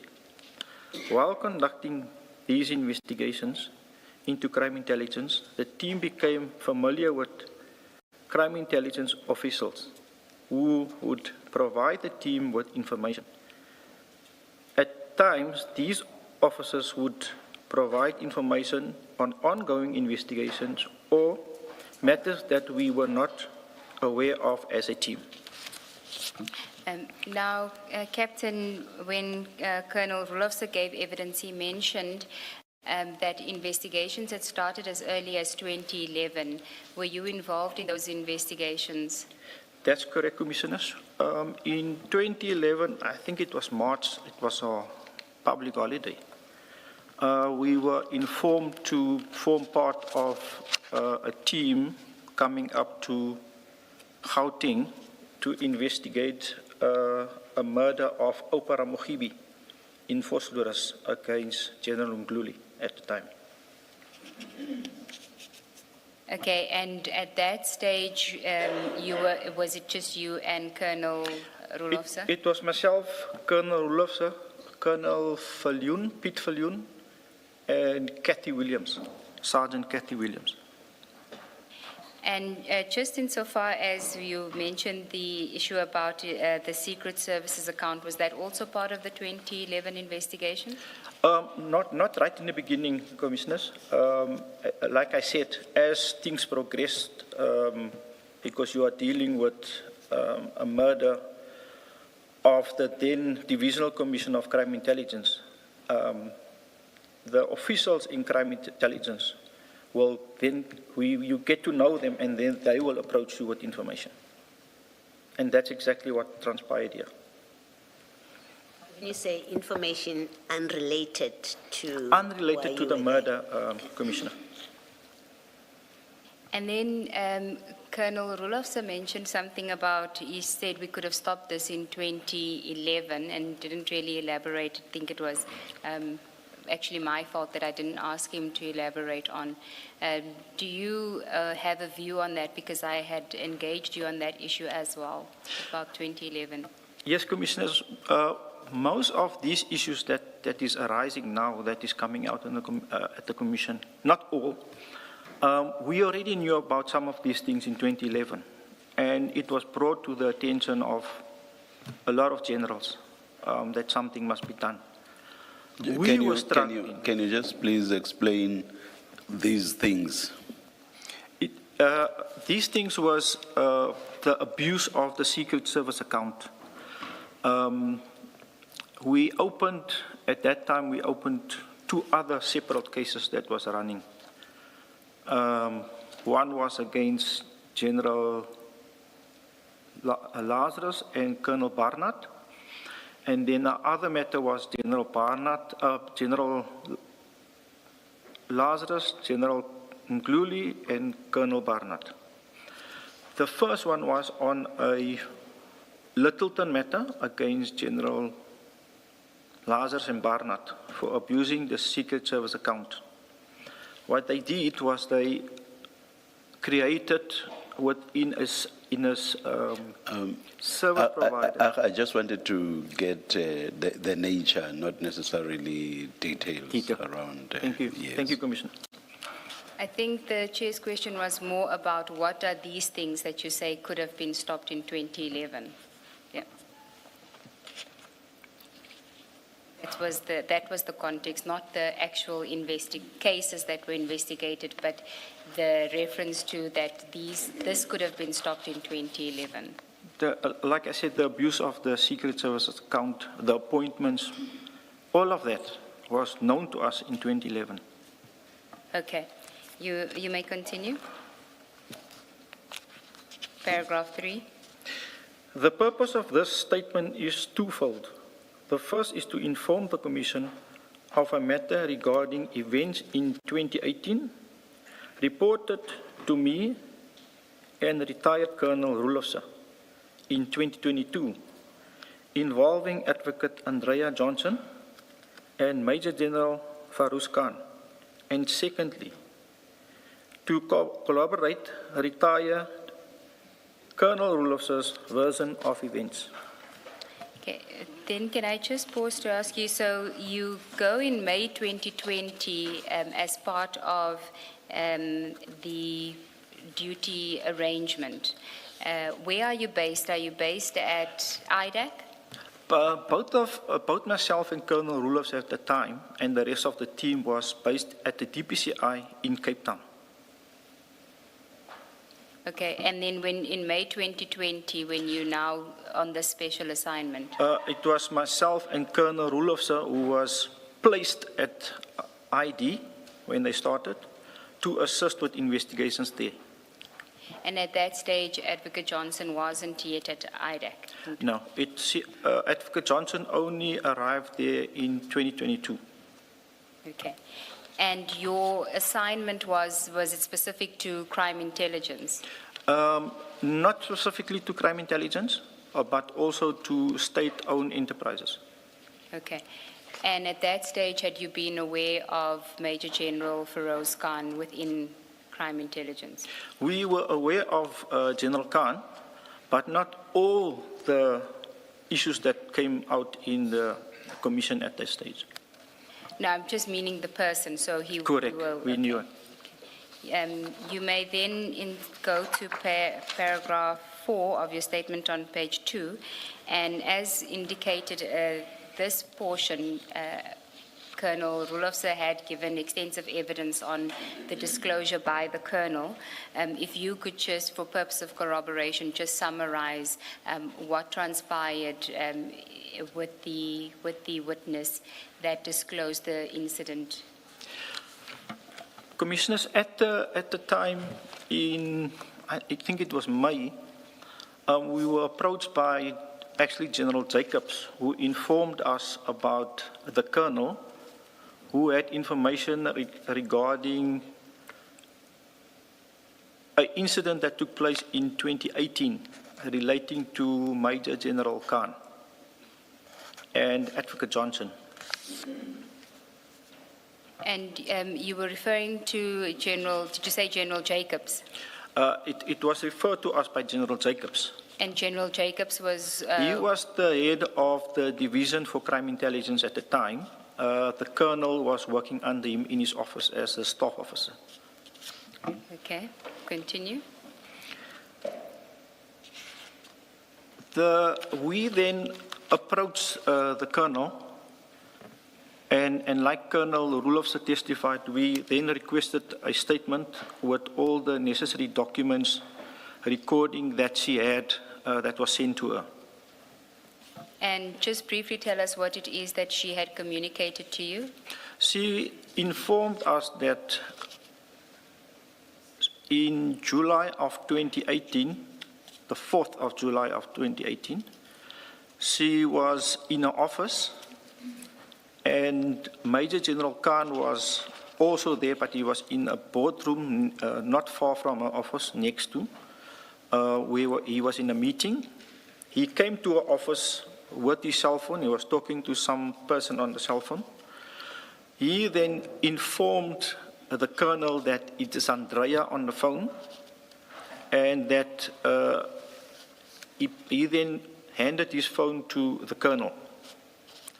The Colonel was then requested by the lady on the phone to give her personal email address, and she will send her something for General Khan that she must give to General Khan, and then she must delete the email, which she did.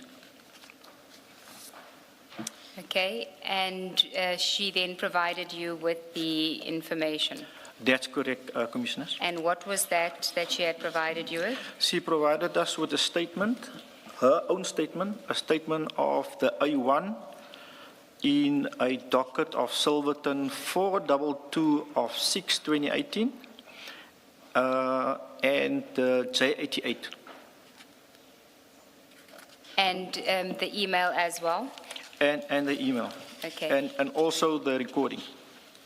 When you say the recording, what do you mean? It's a recording that was, I think it was done by the complainant, Brigadier Petle, of the assault case. And that was also given to the Colonel. Okay. Had you ever interviewed Brigadier Petle? Correct, Commissioners. And she confirmed that that recording was a recording of what, a part of the incident, portion of the incident. That's correct, Commissioners. Okay. It also forms part of that case docket. Okay. Chair, we'll play the recording now.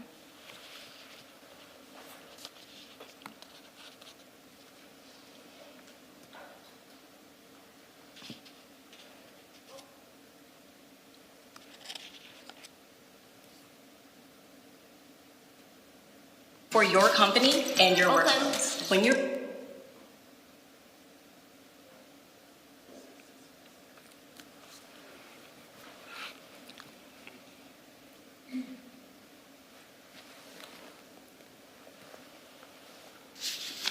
open.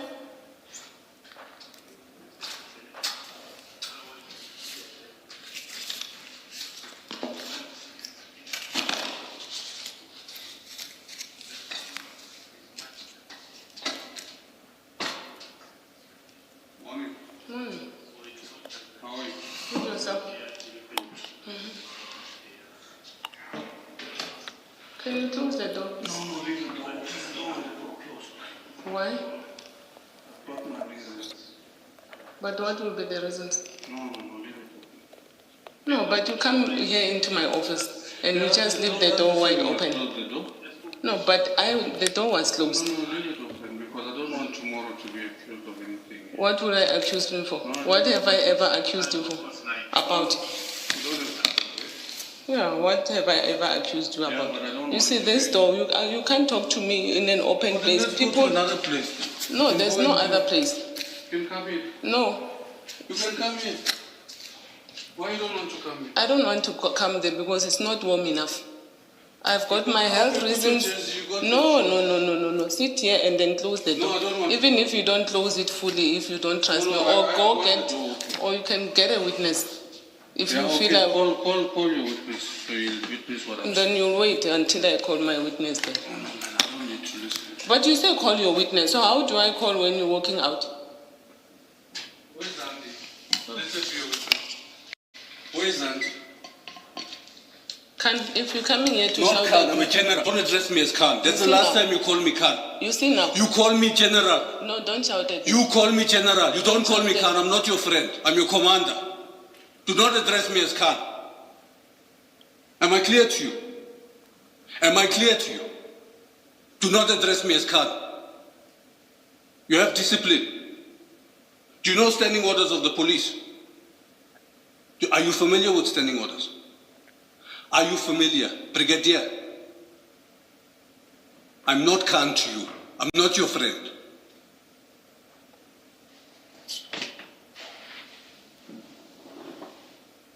Where were you this morning? I'm here from 7:30. Why were you not at work? Answer me. Where were you this morning? What time do you start work? You're not going to talk. The pen is very powerful. You have lots of issues at the moment. You want me to add to that? Brigadier, you want me to add to your issues? I need to know where were you?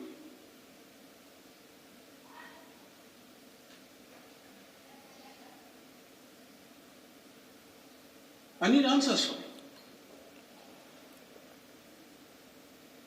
Do you want me to add to your issues? Have I been rude to you? Why are you rude to me? Do I call you Petle? Leo? I've never called you anything but Brigadier. But can you say the same in your heart? You cannot. Do some introspection and find out why these things are happening to you. Okay? You come to my office tomorrow morning at 7:30. I'll see you at 12. Bring your witness with you. And that's general for you.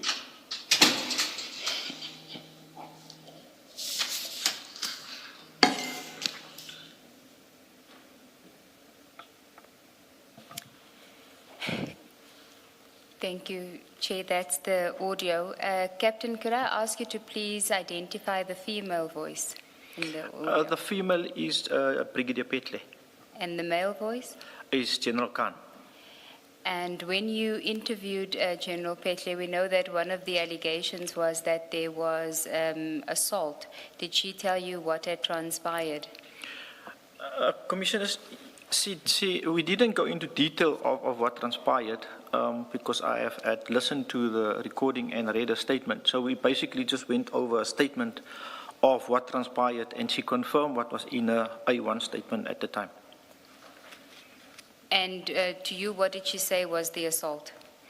The general spoke about a pen, and if I look at the J88 and what Brigadier Petle is saying, it's more about the pen because he was doing this, and the J88 also speak about injuries on the chest. And what's the description of the injuries?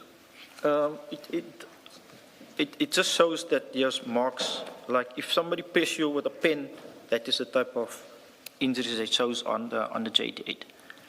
On page 17 of the exhibit bundle.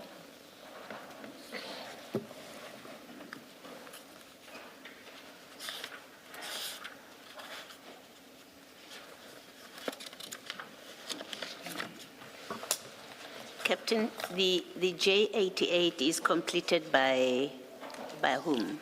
Independent doctor, Commissioner.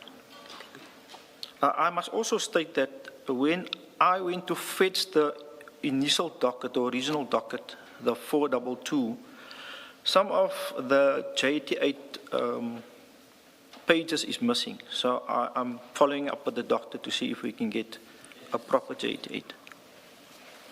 So if you go to page 17, which is the J88, can you just identify to us how does one see what the injuries were? We're not displaying it though. If I look at the J88, there's a few pictures of a body there, Commissioners, and you can see where the doctor made circles is where you can, what I see as, that's my version of a pin when somebody poke you with a pin.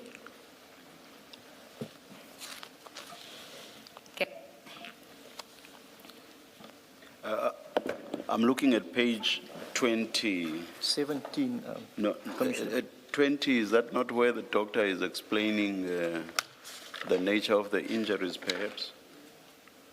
Yes. Yes. I can't read that. Do we have something legible? I do see swelling, for example, and then number 3, because there's 1, 2, 3. I also see what looks like 4 multiple something. Chair, that's all that we have of the docket, yes. And then there is on page 33 a bigger version of it,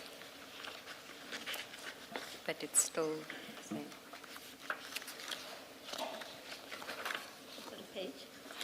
Page 33, I think it says 1 swelling on the upper part of the middle left forearm. That's at 1. And then it gives I guess, as the size of it, plus minus 2.2. Can't see what that is. And then the second one, bruise superficial on facial left.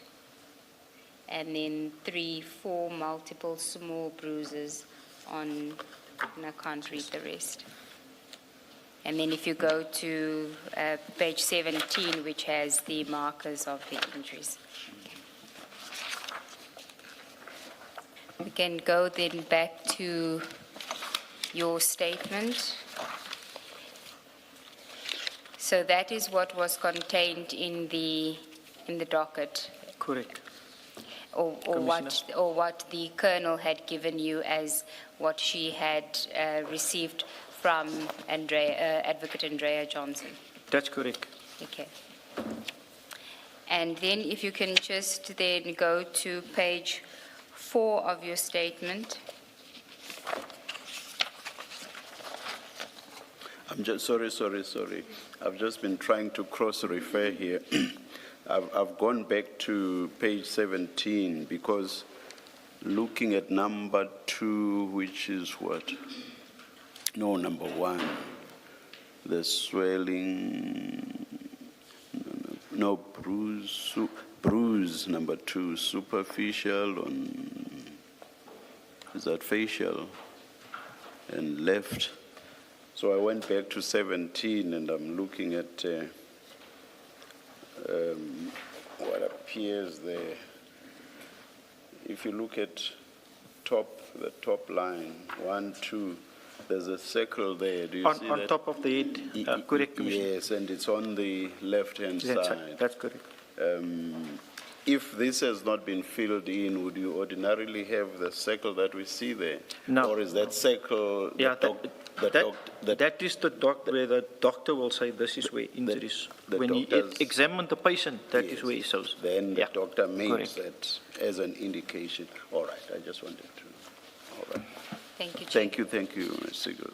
Ms. Dube, before you go to the disclosure, Captain, I'm just trying to understand procedurally what happens. So you have the complaint from the whistleblower, and then you have the statement, and then you have the docket from the 2018 incident.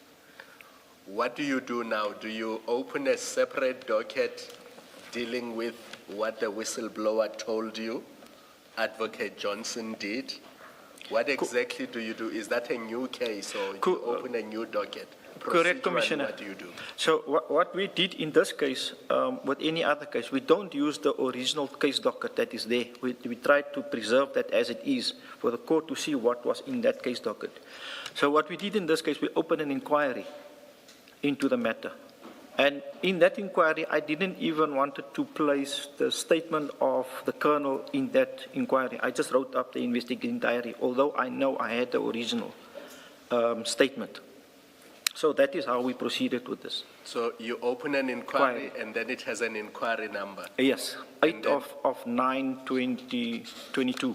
Do you investigate it as a criminal offense? What do you investigate it as? It's as a normal criminal offense, but it's just an inquiry at that stage until you have all the evidence all the statements, and then open a case docket. Let me tell you where I'm going with this so that you can understand me.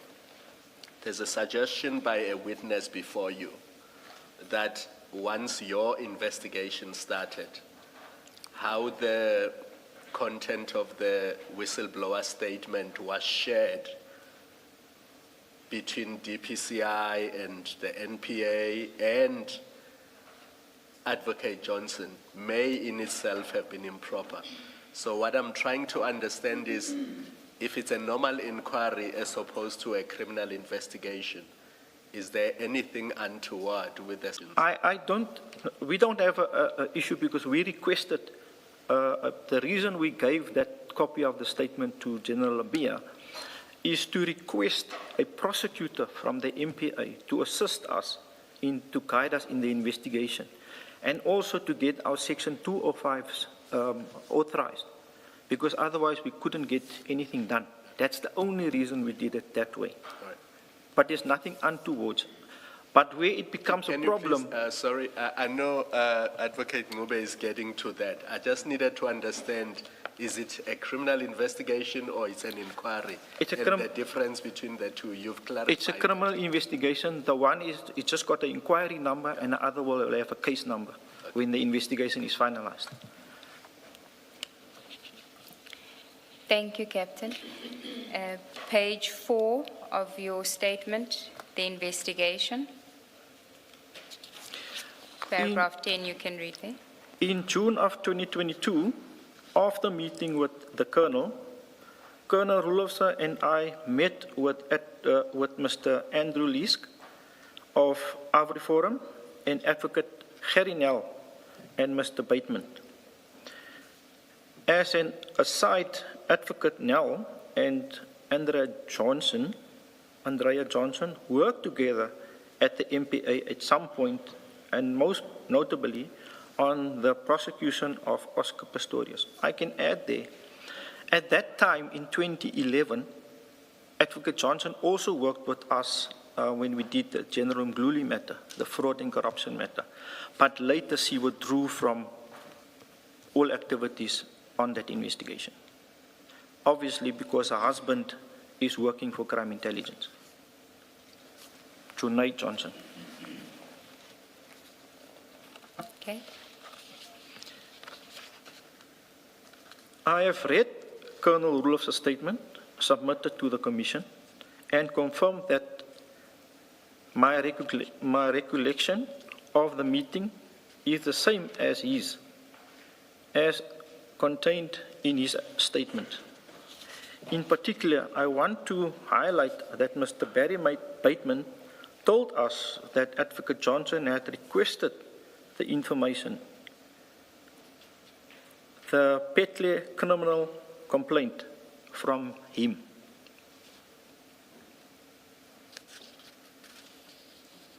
I note that in his statement that I obtained from Mr. Bateman on the 23rd of June 2026, he stated he does not have a recollection of the circumstances that led to him sending the information to Advocate Johnson. However, he can only infer that it was following a discussion and response to a request from Advocate Johnson. This, together with Mr. Bateman's recollection of a reluctance to provide a statement when same was requested in 2022, suggests to me that Mr. Bateman is aware that Advocate Johnson's request to him was not innocuous. Yeah.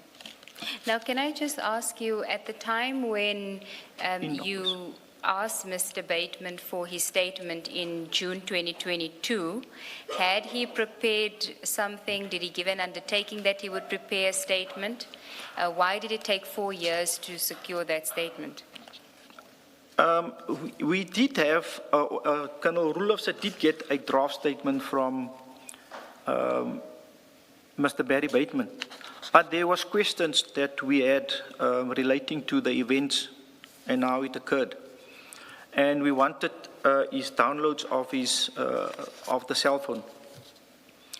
But when Advocate Johnson were informed by Advocate Baloyi, and he received a call from Advocate Johnson, I think it was for that reason that we couldn't finalize his statement at that point in time. But what do you mean by that? I mean, you're just leaving it hanging in the air. What do you mean that is the reason that it took so long to get the statement from him? I can just say that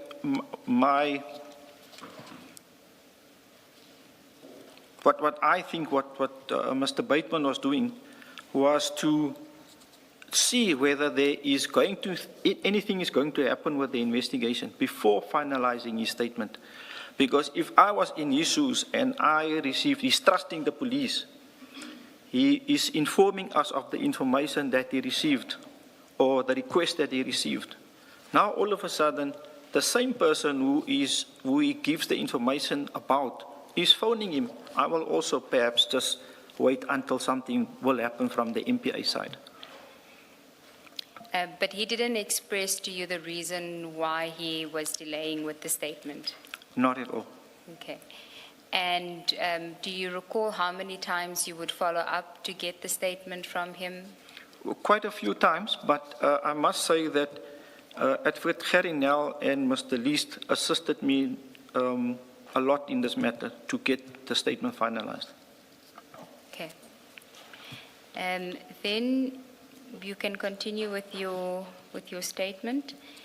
At page 5, the top of page 5, you say, I would suggest the call Mr. Bateman received. That was where you were at, middle of that paragraph. I would suggest that the call Mr. Bateman received from Advocate Johnson in September of 2022, which I deal with later, had played a part in him not finalizing his statement. We requested the statement from Mr. Bateman in June of 2022, but Mr. Bateman only provided the statement in June of 2026, 4 years after he was requested to submit the statement. When he submits the statement now in June 2026, is it because you followed up on it or he volunteered it finally? Sorry, Commissioner. Yes, Commissioner. After I now received or I requested a prosecutor and there was a promise of a prosecutor, I then requested Mr. Gerinel and Andrew Lees again to assist me to get the statement done, because we need to give it to the prosecutor so they can have a picture of what transpired. Okay, continue with your statement. I think it's paragraph 13. In August of 2022, we received the statement from the Colonel setting out events of 4 July 2018. At this stage, Advocate Johnson was the head of IDAC, where I was placed, even though I was attached to the DPCI. We could not approach Advocate Johnson given the allegations of interference and defeating the ends of justice. At that stage, I had also obtained the assault and intimidation docket to establish whether the information of the Colonel was indeed the A1 statement, the J88 and audio file of the incident. I confirm that what the Colonel gave us matched the information contained in the docket. According to SAP's records, on 15 December 2021, the MPA informed the investigating officer that it would not prosecute the assault and intimidation case against General Khan. And on the 13th of January 22, the docket has been withdrawn. Then on the next topic, if I could just ask you, it's Advocate Johnson's knowledge of the allegations against her, that you weren't personally involved in the meeting between Advocate Johnson and Colonel Rulofsa, or his approach, Colonel Rulofsa's approach to General Labia, correct? Correct. I was not personally involved. I didn't attend the meeting with Colonel Rulofsa with General Labia commissioners. And then, do you know whether General Labia did give the Colonel's affidavit to Advocate Baloyi? Commissioners, what I can say about this, because I recently interviewed General Labia, I asked him about the incident and whether he can remember any of such that happened. At that stage, General Labia couldn't remember, and he requested me to get his diary from his office, his old office, which I did. I saw that there was indeed a meeting on the 2nd of September 2022 with the NDPP, although there is no reference to what the meeting was all about. Okay. And have you obtained the copy of the diary? That's correct, Commissioners. Okay. Unfortunately, I asked my office permission to share it with the Commission, and they never replied to me in an email. Okay, and then at paragraph 15, this is you weren't involved in like I said, the meeting between Colonel Rulofsa and Advocate Johnson. But did Colonel Rulofsa tell you what transpired in that meeting? I can confirm that Colonel Rulofsa was approached by Advocate Johnson and what transpired on that specific day. And does what he says transpire accord with what he told you at the time? You heard his evidence. Does it? That's correct, Commissioner. Then if I could ask you to then read from paragraph 16 on page 7 of your statement.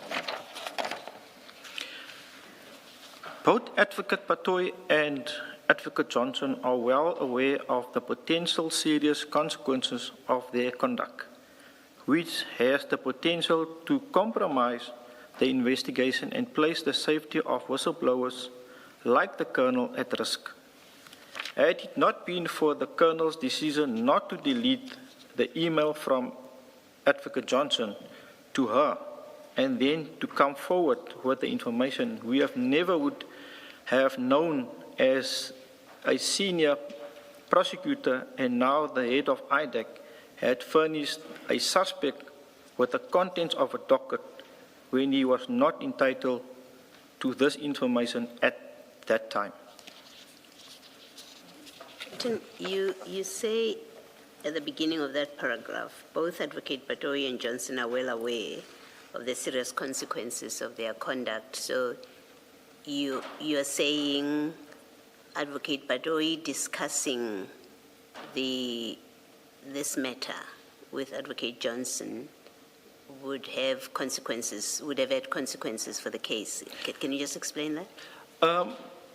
Commissioner, yes, the very same thing that we are accusing or saying Advocate Johnson did by supplying a person of interest with a copy of a docket to prepare himself and to prepare himself to make a statement to tailor the evidence that is there in the case docket. It's exactly the same what Advocate Baloyi did to Advocate Johnson at that time. Yes. Maybe then, just to be clear, explain what you say in paragraph 14, right at the end. This is where you discuss the meeting of General Libya and the NDPP. And you say in the last sentence, I think it is likely that General Libya met Advocate Baloyi on that day and gave a copy of the coroner's statement, which is what we expected him to do. Can you just explain that in your own words when you say General Libya was expected to give it? What would have been the purpose of him giving this to Advocate Baloyi? Commissioner, yes. The purpose of giving the statement a copy of the statement to Advocate Baloyi was the sole purpose of that is so that Advocate Baloyi can be in a position to see for herself and read for herself the statement and the implications of what Advocate Johnson did. It was not given to her with the purpose of sharing it with a person of interest. Definitely not. Commissioners. Yeah, I mean, it seems there may have been, you give it to her for purposes of making the decision about appointing a prosecutor or for her to institute disciplinary action. Was that the second part? Was it ever in the contemplation when you gave it to her? In which case, it would explain why she would discuss it with Advocate Johnson. Commissioner, at that point, we only wanted a prosecutor to see whether what is told to us is indeed so that we can get cell phone records and see if we can corroborate what the witness is talking about. That's the sole purpose of. Thank you. I want to, Captain, follow up from that. In paragraph 12 and 15 of your statement, so obviously you talk about the meeting between General Libya and Advocate Baloyi on the 2nd of September. But then in paragraphs 12 and 15, you talk about Advocate Johnson speaking to Mr. Bateman after she is made aware of this whistleblower complaint or the statement. Now, my understanding is that once there is such a complaint, Mr. Bateman would be a witness or a potential witness.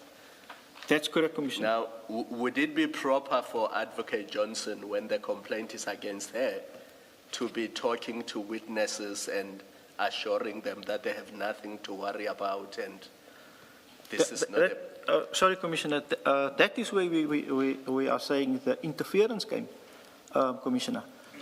Why will you, knowing that you are a person of interest, you know the witness, why will you now go and approach the witness? Are you trying to intimidate the witness? Are you trying to tell the witness the work is going to come there, tailor your evidence? We don't know. But it's improper for a person of interest, especially a senior prosecutor within the MPA, knowing the law, to approach a witness in this fashion. And to even tell them that the Hawks might be coming to speak to you. Correct, Commissioner. That's what I'm talking about, Commissioner. Why did you have to wait for Mr. Bateman's statement, which you only received in June 2026? Well, I do understand a statement from Mr. Bateman could have completed the picture, but if it was not forthcoming, why wait for it forever? That's a good question, Commissioner. Like I said, after requesting the statement from Mr. Bateman in June 2022, and subsequent getting a call from Advocate Johnson, telling him, we know, don't worry, we are still friends. The hawk is going to come to you. What we understood was he became sick. I'm not sure whether that had a direct impact on him becoming sick. I can only say, if I was in his shoes, I think I would have done the same thing. Because here, I'm trusting the police. I'm giving them the evidence. But now it goes back to the person of interest. And the person of interest, who is supposed to uphold the law, then phones the witness, trying to intimidate the same witness. I would also think, if I was in his shoes, I will wait till I'm approached again. I'm not sure that that answers the question why you waited until 4 years later. Why I waited, Commissioner? Yes. I had to... The two of you as investigators up to the retirement of Colonel Rulofse, and then you continuing until what a period of 4 years had elapsed, and at which point you did get Mr. Bateman's statement. Commissioner, I think my biggest issue was that we didn't have a prosecutor at the time.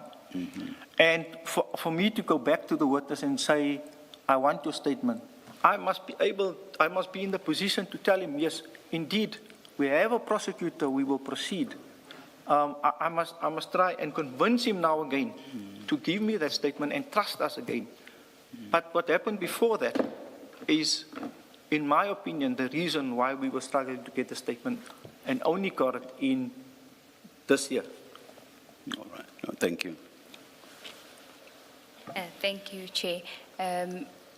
Captain, I think that Commissioner Khumalo had referred you to paragraph 15 of your statement as well, which you, maybe if you can read that portion. On the 7th of September 2022, Colonel Rulofse told me that Advocate Johnson approached him at work and they had a brief meeting in her office. According to Colonel Rulofse, Advocate Johnson told him that she saw Colonel's statement and mentioned that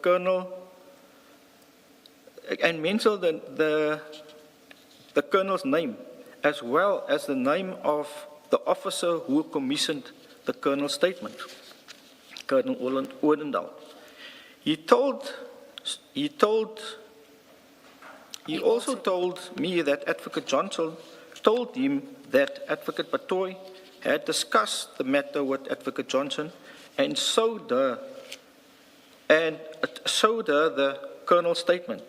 In other words, Advocate Baloyi now revealed to Advocate Johnson that the Colonel had implicated Advocate Johnson in wrongdoing. I was disappointed with Advocate Johnson's conduct. Advocate Baloyi's conduct. She had done for Advocate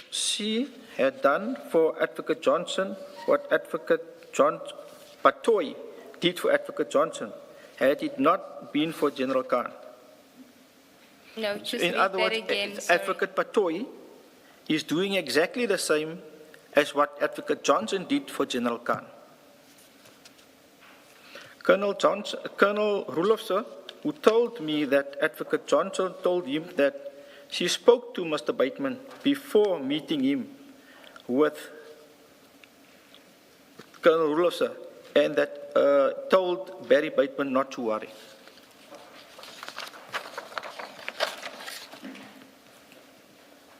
And then we were at 16, so maybe you can just then read from paragraph 17. If Advocate Johnson was of the view that the conduct was proper, she would have sent the information directly to General Khan in her professional capacity as a senior prosecutor using a work email address. Advocate Johnson clearly understood that what she did was a contravention of her duties as a prosecutor who must act without fear, favor, and prejudice. In this instance, she clearly intended to favor General Khan so that he could have the benefit of the complainant statement and the contents of the docket when he prepared his warning statement, which he submitted on the same day that Advocate Johnson sent the information to the Colonel.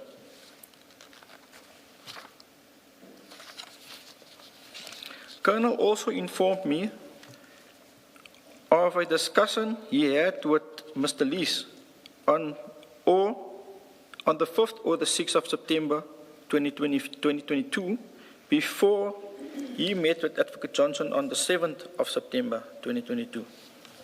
Mr. Lees told Colonel Rulofse that Mr. Bateman informed Advocate Nell about the conversation he had with Mr. Bateman, that he, Mr. Bateman, had with Advocate Johnson. Correct. On the 5th of September 2022, regarding the Colonel's statement. I confirm that Colonel Rulofse informed me of the WhatsApp conversation with Mr. Lees, and that on the day when Advocate Johnson called Mr. Bateman about the Colonel's statement, Mr. Bateman had sent a series of WhatsApp messages to Advocate Gerry Nel, setting out the conversation with Advocate Johnson on the 5th of September 2022. Conclusion. After Colonel Rulofse retired at the end of January 2025, the docket was assigned to me. On the 23rd of June 2026, I finally obtained a statement from Mr. Bateman. My opinion of Mr. Bateman's statement is that he is trying to downplay the series of Advocate Johnson's conduct. The seriousness of Advocate Johnson's conduct by saying that he saw nothing unusual about sending the information to Advocate Johnson, and that he had no reason to question her integrity or intentions. Be as it may, a prosecutor has now been assigned to the case. After Colonel Rulofse retired, I was unable to secure a suitable prosecutor for the case to progress the matter insofar as Advocate Johnson is concerned. What was the problem in that regard? Excuse me? What was the problem in that regard? You say after Colonel Rulofse's retirement, you were unable to secure a suitable prosecutor, a suitable prosecutor. What was the difficulty? Commissioner, I had to wait for Advocate Baloyi to vacate a post before I could approach the MPA again for a prosecutor. Okay, all right, thank you. Why do you say that? Why do you say you had to wait for her? Because of what happened to us in 2022 when Colonel Rulofse approached General Labia to approach Advocate Baloyi, and subsequent to that, Colonel or Advocate Johnson then spoke to our witnesses. Okay. Maybe you need to explain what was different this time. When you went to the NDPP in May this year, what was different to what happened in August 2022? There was a new NDPP appointed at the MPA. That was the difference. We didn't have Advocate Baloyi there anymore. But did the new NDPP know that he has to appoint a prosecutor, or did you have to make representations to him? We first had to approach him and explain to him about the investigation. In actual fact, after approaching the new NDPP was approached via other prosecutors, it was only yesterday that a meeting could take place between myself and some of the prosecutors at the MPA. And then only now there is movement on the matter. It was only yesterday afternoon at 2 o'clock. Why was it necessary for the appointment of a prosecutor to be done at the level of the NDPP, Advocate Baloyi? To be honest, There are, for example, there are directors of public prosecution, the DPPs. Could they not appoint a prosecutor? Commissioner, the person that is involved in this matter, Yes. we were looking at a stature in the organization, very senior, now the head of IDAC, worked with all the prosecutors, or most of the prosecutors in Gauteng. The only way and the only reason we waited for the new NDPP is to get us someone that is not in this province, that doesn't know Advocate Johnson, or didn't work with her much to assist us with this prosecution. That's the only reason we... Assuming that this happened at a time when there were still, 4 years or even more, in fact. And NDPP is there for 7 years. Let's say everything had happened, or rather the beginning of everything had happened when 7 years of Advocate Baloyi's period was still to run. Would you have waited for 7 years? To be quite honest, we were actually, we didn't know what to do at the time, Commissioner. And even after she left, our only hope was to see the new NDPP and to get a prosecutor to assist us to take this case forward.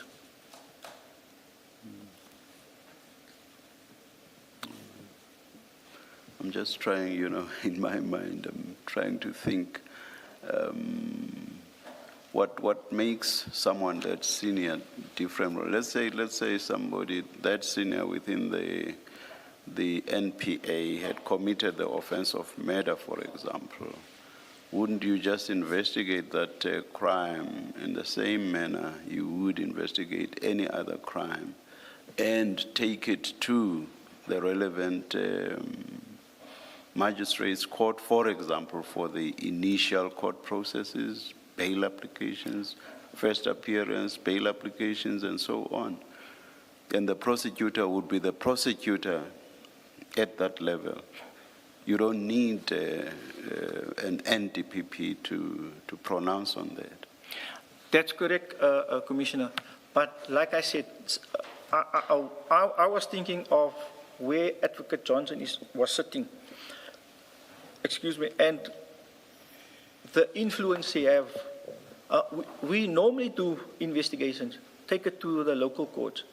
But this one, we had to approach the NDPP's office to assist us with a prosecutor because of where she was sitting. You are repeating what you have been saying throughout, and you are not addressing the analogy I'm drawing, just to understand your thinking. You are not addressing that. Commissioner, I don't know what to answer. Okay, all right. The issue is simple for me. Mm-hmm. Approach any prosecutor at any court. They will go to Advocate Johnson and say, this docket is here. They will be influenced. Like she was influencing the witnesses. That same influence could have been practiced to these prosecutors if we had to approach any prosecutor at any of these local courts. It would have been the same result as what Advocate Baloyi did with us giving the statement or informing Advocate Johnson about our investigation.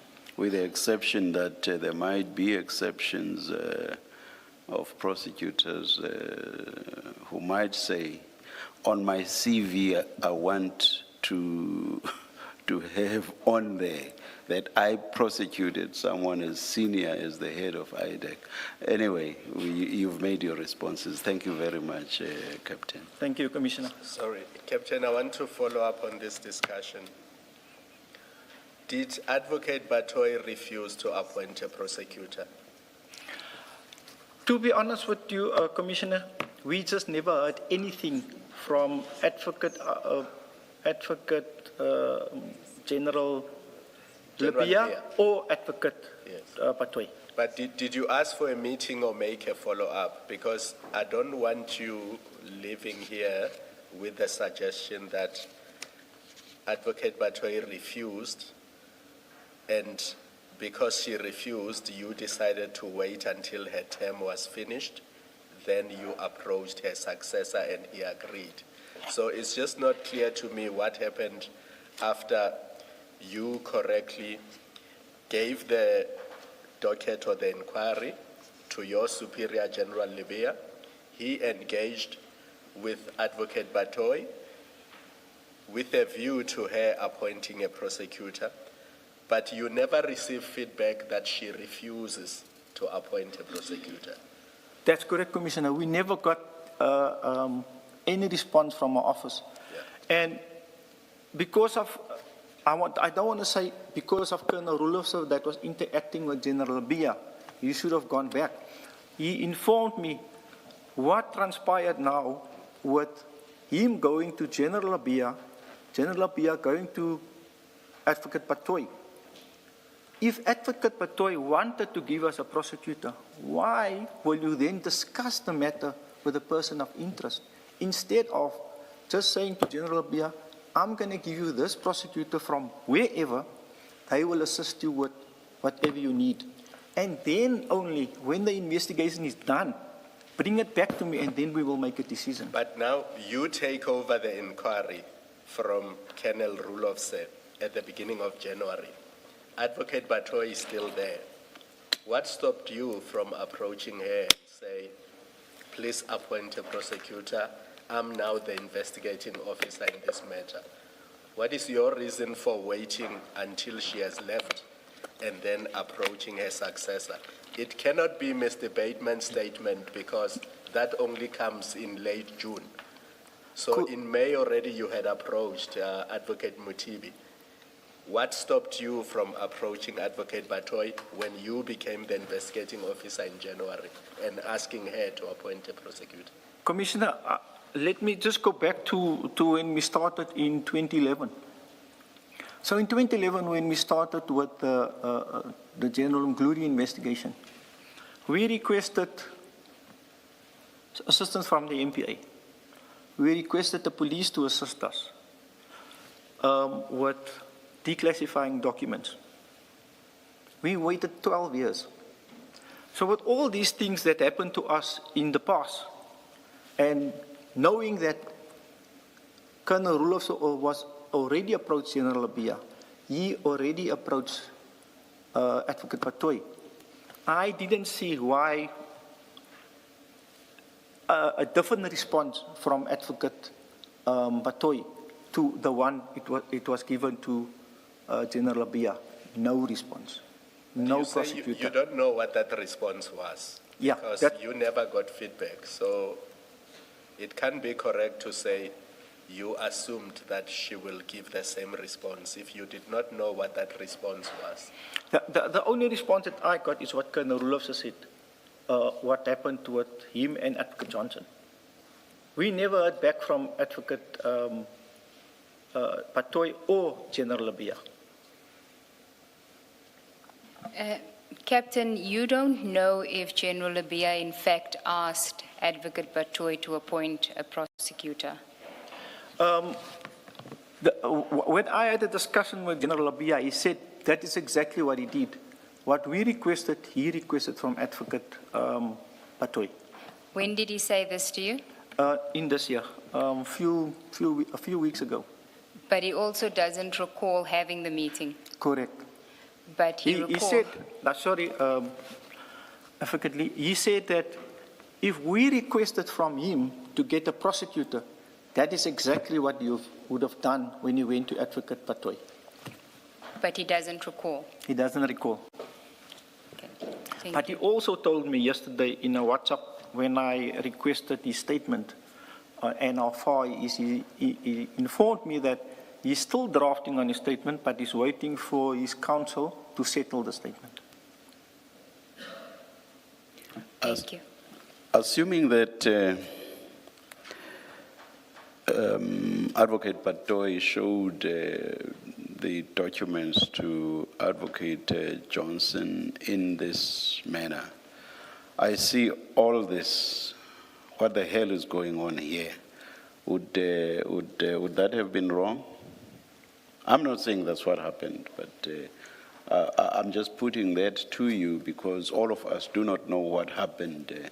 And at this stage, one doesn't want us to leave this room with a negative impression about Advocate Baloyi when we do not know what actually transpired. Would there have been anything wrong if that was what transpired? If in this case, it was indeed like we were told that Advocate Johnson said to Colonel Roelofse, if it was indeed like that, and I don't have any reason not to believe what Colonel Roelofse is saying, yes, then there's a lot wrong. Because how can I, as a head of a department, and I receive information of wrongdoing in my department of one of my senior staff members, I must address it. But the question is, what was asked from me? What must I do? The simple question that we ask, give us a prosecutor to investigate the matter so that we can put it to bed if there is nothing. If there is something, let's prosecute. That is what our request was. So yes, there was there's everything wrong with the conduct of Advocate Baloyi. All right. Okay, maybe also the fact that nothing appears to have happened in the face of what Advocate Johnson had done in relation to the colonel now, the colonel who made the disclosure. I'm adding to what you are saying. I'm saying maybe one could add to what you are saying, the fact that nothing ever became of that when on the face of it, that appears to have been improper. Correct, Commissioner. Yeah, all right. Thank you, Commissioners. That's the evidence of this witness. Thank you very much, Captain. Thank you, Commissioner. You are excused.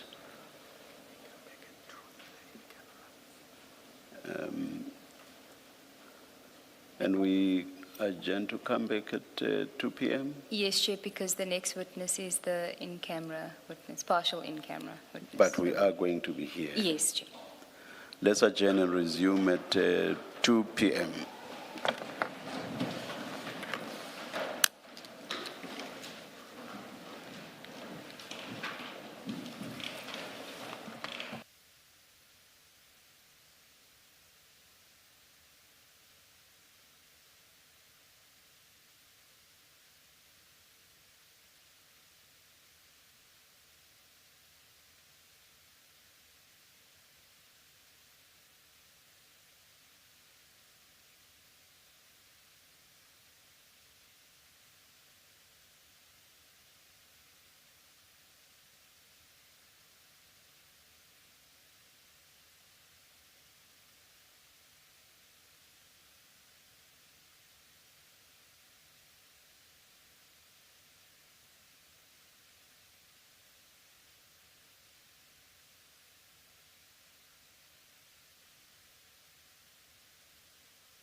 Good afternoon, all. We are ready to start the afternoon session. It's 13:59. Please make sure that your devices are quiet. Thank you.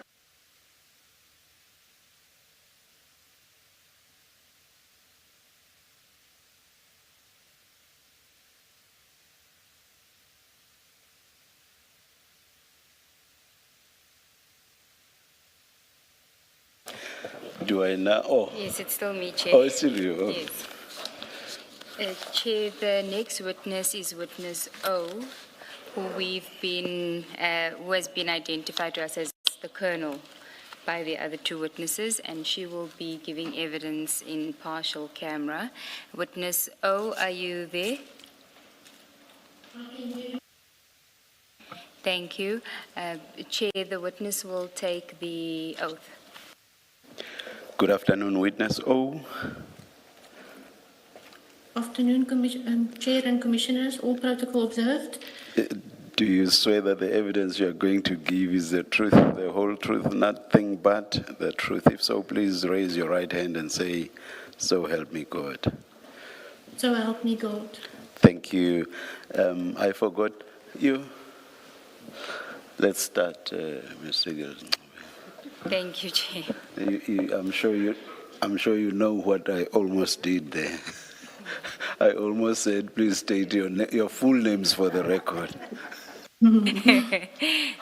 Witness O, I just want to confirm that you have in front of you two files. The one contains your statement, which should be until page 6, and then the other is an exhibit bundle. It's correct. Okay. Do you confirm on page 6 of the statement that is your signature? That's my signature. And do you confirm the correctness of the statement at page 1 to 6? I confirm the correctness thereof. Okay. Witness O, we've been introduced to you by the other two witnesses as Colonel, so forgive us if we do refer to you as Colonel now and then. Could I ask you to start with your statement at paragraph 1, and as indicated, you don't need to say where you are currently deployed within SAPS.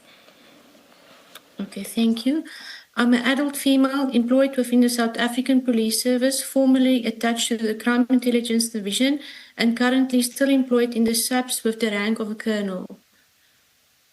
Continue. Do I continue? Okay. The purpose of this statement is to inform the Commission of my personal involvement regarding an incident that occurred on 4 July 2018 involving Advocate Andrea Johnson and Major General Feroz Khan, and my subsequent disclosure of this incident to members of the Directorate for Priority Crime Investigation, also known as the Hawks. At the time of the incident, I held the rank of a captain. Okay, the next topic is the incident on 4 July 2018. Please proceed. On 4 July 2018, I was working in my office when Major General Khan, who was attending a meeting in the main boardroom, entered my office on the ground floor near the boardroom and handed me his cell phone and requested me to give my personal email address to the person he was speaking to on the cell phone. He said the person's name is Andrea. On the other end of General Khan's phone was a female. The conversation was brief, and I could not immediately place the voice of the female caller. The female caller asked for my private email address and told me that I should give the contents of the email to General Khan. I gave her my email address. She told me that once I have given the contents of the email to General Khan, I must delete the email. I thought it was strange and a strange request, but I obliged. At 12:46, I received the email from an email address with the name Andrea Johnson. You don't have to read it into the record, the email address. And then could I just ask you, you say that the female caller asked you to give the contents of the email to General Khan. Did she say how you should do that? In other words, must it be, should you email it? Should you print it? How would General Khan get the contents of the email? I cannot recall now the exact words or exactly what she said, but I printed the email and gave it to him. I placed it in a white envelope Okay. And what do you mean when you say you obliged? I gave my personal email address to the caller. All right, thank you. I thought you meant you deleted. No, I did not delete the mail. Okay. Thank you. So when you say in paragraph 4 that you obliged, you're referring to the request to provide the contents of the email to General Khan? Yes, and to give my private email address to her, yes. Okay, thank you. And then paragraph 5. Okay, the subject header was Petley complaint. The following documents and audio file was attached to the email. Should I read it out? No, you don't need to. We take note that it was photographs and an audio. We'll go to those documents just for you to confirm that that is indeed what was attached to the email. But before that, when you saw the subject header, Petley complaint, did you know what it related to? Not at that stage. Only when I opened the files, I realized it related to an incident that occurred between Brigadier Petley and General Khan. Perhaps just a minor issue. The documents, or rather you itemize them under 5.1 to 5.13 of your statement. Please continue. Thank you, Chair. And did you know a person known as Petley? Yes, I knew Brigadier Petley. She was working under General Khan. Okay. Then could I just ask you, you can continue with your... Maybe before that, the person named Andrea that you ultimately speak to and eventually you're able to know who it is, before this telephone call, had you ever spoken to her? Not personally, but I could not recall exactly when, but I did attend a meeting where she was also. And also I followed her on the TV when she covered the matter of Oscar Pistorius. Okay, so you didn't have a personal relationship with her? No, not a personal relationship. Thank you. Thank you. So can we then go to paragraph 6 of your statement? The attachments consisted of 12 JPG photos and 1 audio file. The audio file is available if required. The above-mentioned material has been under my control since I received it on 4 July 2018. I did not delete the email. I realized that the person I had spoken to was Advocate Andrea Johnson, who was a senior prosecutor at the time and is currently head of the Independent Directorate of the National Prosecuting Authority, also known as IDAC. Sorry, Witness O, can I just ask you, why didn't you delete the email? Well, I thought the request was strange. Why would you email something and then request to delete it? So I was thinking, I was cautious and I kept it. When you say you realized that the person you had spoken to was Andrea Johnson, you realized this from the email itself? From the email, yes. The email or her name appeared on the email. Okay, thank you. Thank you. You can proceed with paragraph 7.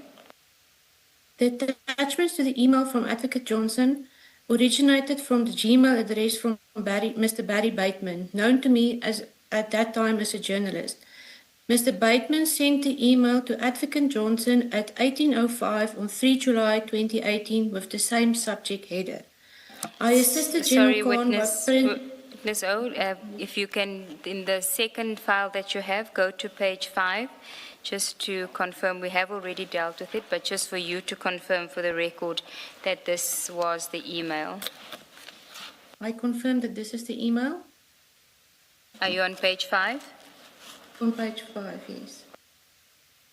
And you confirm that that was the email that you received from Advocate Andrea Johnson? Yes, I see my private email address on top, so I confirm that this is the email I received. And at the bottom of page 5 until page 8, actually page 10 I think it is, can you confirm that those were the attachments to the email? I confirm that those are the attachments to the email. And what were the attachments? The photos, what were they photographs of? When I printed it, I realized that it seems like the contents of a docket. It looks like an A1 statement of Brigadier Petley. Had you read the contents at the time? No, I did not. No. Okay. In that page 5 email, you confirm because the email address is not shown, it's been redacted for good reason. But you confirm that the email address of Andrea Johnson is not an NPA or SAPS email address. Yes, I confirm that it's a Gmail address. Thank you. Thank you, Commissioner. You may continue. I assisted General Khan by printing the contents of the email.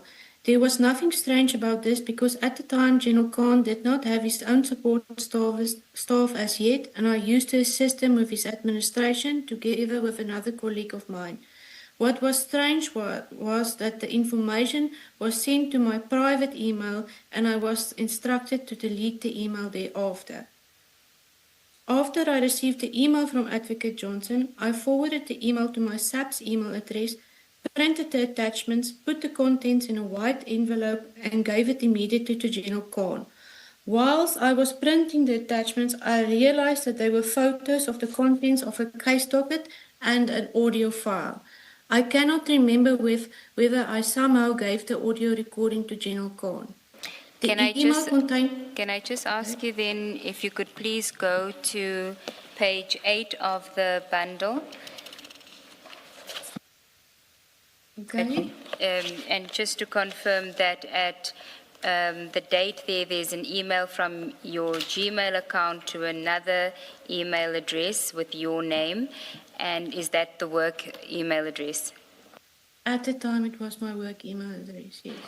Okay, and then the date and time is 4 July 2018 at 13:45. No, it says 12:45. 12:45, my apologies, 12:45. Correct? Yes, correct. Can go back to your, if we can then go to page 9. That is again the attachments till page 11 of the email. Okay. And then back to your statement at paragraph 10. The email contained photos of the A1 statement of Brigadier Petley, a female crime intelligence officer who had made a criminal complaint against General Khan for an incident that occurred on 26 June 2018 at the Crime Intelligence Office. She had accused General Khan of assault and intimidation. What I know now is that the audio file contained a recording of parts of the incident between General Khan and Brigadier Petley. I was aware of the alleged assault and intimidation incident because on the day of the incident, General Khan came to our office and told my colleague and me about it. My colleague assisted General Khan. Sorry, Witness O, do you recall what he told you had occurred? Yes, when he came to our office, he indicated, I cannot now exactly recall the words, but it came down to he has put her in her place. But the way he explained it, it was out of his character for me. You say it was out of his character that the incident occurred? Yes, and that he had this altercation with Brigadier Petley. I did not know him as a person that fights with other people. Okay. Continue. Paragraph 11. My colleague assisted General Khan with a draft of his statement in the alleged assault and intimidation matter. I know this because General Khan later came to me to commission the statement, which I did. I cannot remember whether my colleague and General Khan were already busy with the statement when I handed him the contents of Advocate Johnson's affidavit, but I know that they continued drafting the statement after I handed General Khan the white envelope. Sorry, I also Witness know O, that- can we just make a correction there? When I handed him the contents of Advocate Johnson's email, not affidavit. Okay, sorry, I'm making the correction.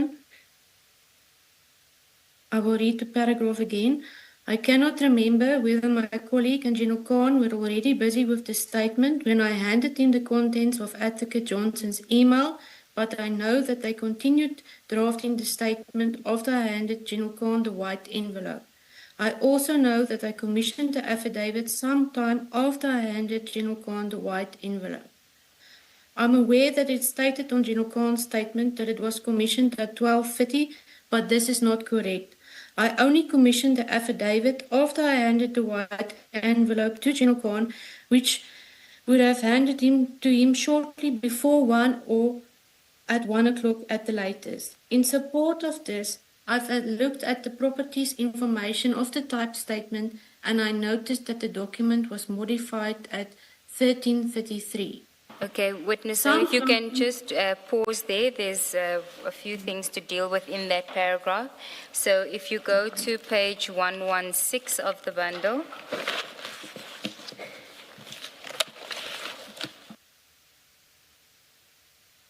Okay. And until 118,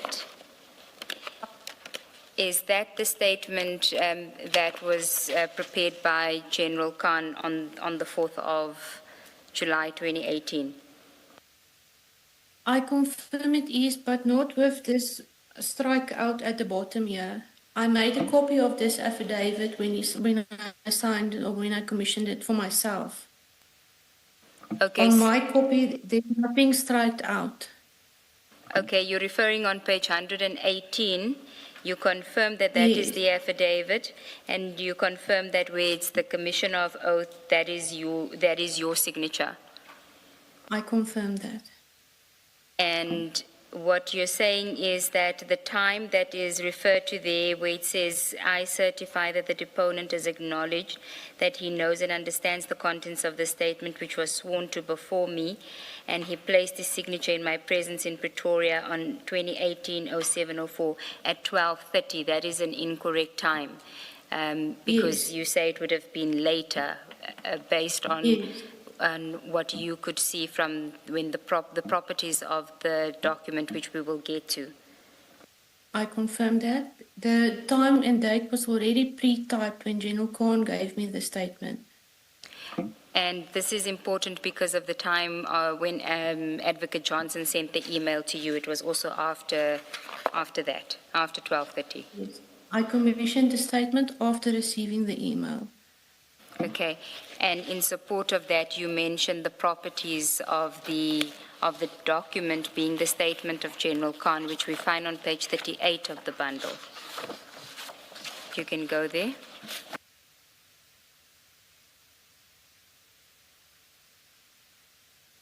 I confirm this is the last document. Date modified 2018-07-04-1333. Okay, so what you're saying is that it follows that you would have only commissioned his statement after 1:30. Yes. Can we go back? Sorry, before you move on, at that page 118, the affidavit, the strikeout that you say was not there when you commissioned this, there are initials next to, I suppose, verifying or confirming the strikeout. Does any of that scribbling belong to you? No, ma'am. Okay, thank you. Thank you. We can go back to your statement. Sometime later, the same day, I think, or a day later, General Khan gave the white envelope with the contents of Advocate Johnson's email back to me. I kept the envelope, and as stated above, I did not delete Advocate Johnson's email. I do not have one specific reason for keeping the envelope and not deleting the email. The request just seemed suspicious, especially because Advocate Johnson asked for my personal email address and sent an email from her personal email address and asked me to delete the email thereafter. I kept the information and thought that if there was ever an investigation into the assault matter, that perhaps this would be relevant. But Brigadier Petley resigned sometime in 2020 and nothing became of the assault case. I was very fearful to volunteer information, especially given the environment at Crime Intelligence at the time. I was also aware that Advocate Johnson's husband, Colonel Junaid Johnson, worked at Crime Intelligence, and him and General Khan had worked closely together. A disclosure of this nature may have been detrimental to me. However, when Advocate Johnson was appointed the head of IDAC in early 2022, I started thinking about this incident again, and it troubled me all over again. At the time, members of the Hawks were placed at IDAC to investigate matters at Crime Intelligence. I approached them on condition that my identity would be protected. I informed them of the incident and that I prepared a statement setting out my recollection. I did so in August 2022. As far as I'm aware, the DPCI officers investigated the matter, but nothing has come of it. Sorry, Witness O, just for confirmation, that statement of yours appears on page 1 to 4 of the bundle. If you can go to the exhibit bundle. Then the annexures thereafter, do you confirm? 1 to 4, sorry ma'am. Page 1 to page 4 of the exhibit bundle.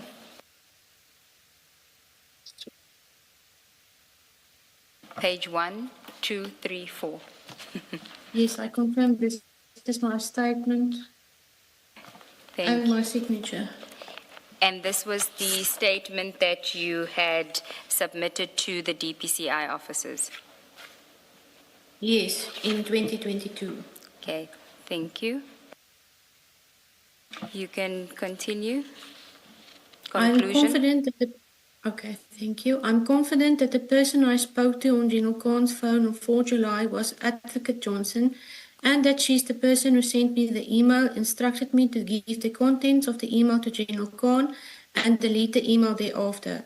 I do not know if Advocate Johnson and General Khan have any connection other than the fact that General Khan and her husband work together. In January 2020, I was invited to General Khan's 50th birthday party where Advocate Johnson and Colonel Johnson were also in attendance. I do not know if Advocate Johnson denies that she told me to give the contents of the email to General Khan and delete the email thereafter, but if she does so deny, she would have to explain why would she send the email to me, a person that she does not know. I trust that my testimony will be of assistance to the Commission and its work. Thank you, Witness O. Chair, that is the evidence of this witness. Witness O, in paragraph 15, where you say after Advocate Johnson was appointed head of IDAC in 2022, you started thinking about this incident again, and it troubled you all over again. Can you just explain a bit what is it about that would have triggered that concern when she got appointed?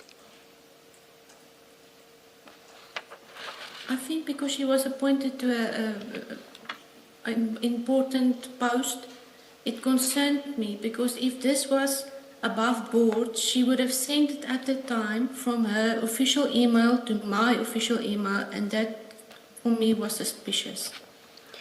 And did General Khan give you any explanation when he said you speak to her on the phone, why the email was being sent to you? No, he did not give me an explanation. Before and after?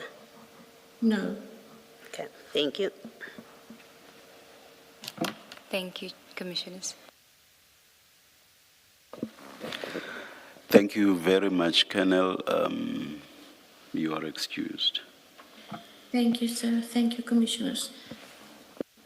Chair, we just need a short stand down to get witness N ready. Let's adjourn, we'll hear from you.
We are ready to resume. Please make sure that your devices are off. Thank you.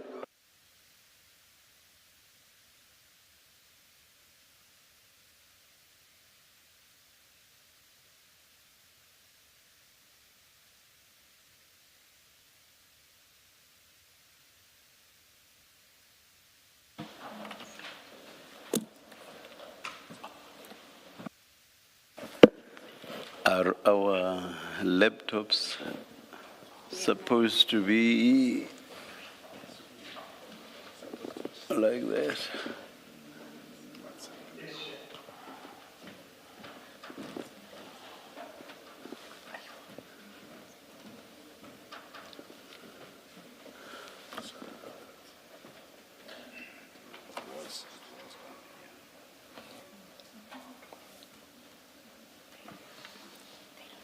Chair, we've tested the connectivity and the audio with respect to the next witness, and it's clear. Okay, maybe let's go on then.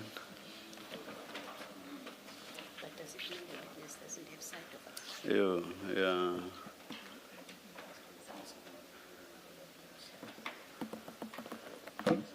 Chairperson, it seems Mr. Michaels is attempting to get visual for the witness. Shouldn't we just maybe 2 or 3 minutes? We'll hear from you when this is sorted out. Indeed so. Thank you, Chair. That's a Jan.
Witness N. Can you hear us? I can hear you. November, thank you. Thank you. Is Commissioner Baloyi's screen need to be off?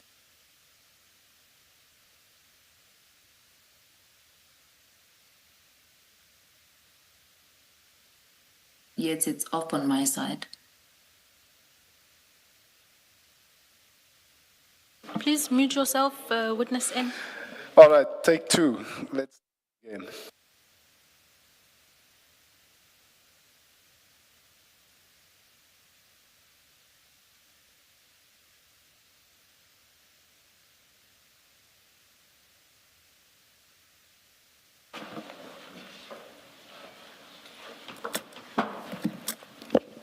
Good afternoon, Ms. Mhlasari. Good afternoon, Chairperson and Commissioners. We apologize for the mishap. The next witness is witness N, who's indicated that she will be taking the oath. Good afternoon, witness N. Good afternoon, Chairperson. Do you swear that the evidence you are going to give is the truth, the whole truth, nothing but the truth? If so, please raise your right hand and say, "So help me God." So help me God. Thank you. Thank you, Chair. Witness N, I would like to start off by confirming that you should have two white files in front of you. The one file should contain your witness statement as well as annexures, and there should be another larger file which contains the exhibit bundle. Do you confirm? I confirm, Advocate. Thank you. If I ask you to put the exhibit bundle aside, we will be working largely from the file containing your witness statement and annexures. Are you with it? Do you have that file nearby? I do. Thank you. The first 8 pages of that file contain your witness statement. Please confirm that that is your statement as prepared for purposes of your testimony before the Commission. That is correct. I do confirm. And you stand by its contents and affirm them to be true? Yes, I do. Thank you. And if you turn to the last page of your witness statement on page 8, do you confirm that the signature that appears there on page 8 is yours? I confirm it's my signature. Thank you. Witness N, I would invite you to turn to page 1 of your witness statement under the heading of introduction. I'm there. Thank you. You can start by, I'll invite you to read your statement, and at various points we'll ask you questions for clarification where necessary. But you could please start at paragraph 1. Okay. I am an adult female employed by the South African Police Service as a detective. I hold the rank of a sergeant, and I am a member of the political killing SARS team, deployed to the Eastern Cape province to investigate matters relating to the University of Fort Hare. In addition to my assignment to the PKTT, I am a detective in the KZN Anti-Corruption Unit, and my duties in this role include gathering comprehensive and complete evidence at the scene of crime and during the investigation of case dockets, gathering information and compiling of case dockets, maintaining and ensuring case docket management, recruiting and maintaining sources. Thank you. Witness N, just to clarify with respect to paragraph 3, the duties you set out there, are they duties, general duties in your role as a detective, or are they specific to your assignment to the current task team you are a member of? They are general duties to a detective, but they do summarize the mandate of the corruption unit. As well the as anti-corruption unit. As well as your current assignment. That is correct. Thank you. Can I invite you to turn to page 2 of your witness statement, and you can continue under the heading of overview, please. In the course of my work, I am sometimes approached by the members of law enforcement, informers, and members of the public who want to report suspected criminal activity or otherwise disclose potentially unlawful conduct. I would then meet with these individuals, consider the information that they are sharing, and discuss with my superiors what steps I should take in relation to the information that I received. Towards the end of 2025, I received information concerning alleged criminal conduct on the part of Mr. Sunil Belochan, a senior investigator at the Investigating Directorate Against Corruption, which is known as IDAC. Please continue. The information contained in this statement remains under investigation, and I bring it forward in order to assist the Commission and for the Commission to determine whether it necessitates further direction by the Commission. Thank you. Yes, please continue to paragraph 7 under the heading Engagement with the Complainant. Paragraph 7 reads as follows. In December 2025, I was conducting investigations in the Eastern Cape when I was contacted by Mr. Neil. Mr. Neil was a director in the Department of Community Safety in the Eastern Cape. He was responsible for community police relations and is known to me as we had previously worked together on some criminal matters. Mr. Neil explained that he has been approached by a Mr. Asif Habib Muhammad, who is a Pakistan national. If I may add there, he has an RSA identity document, who complained that he, along with other Pakistani shop owners, were being extorted by a law enforcement officer.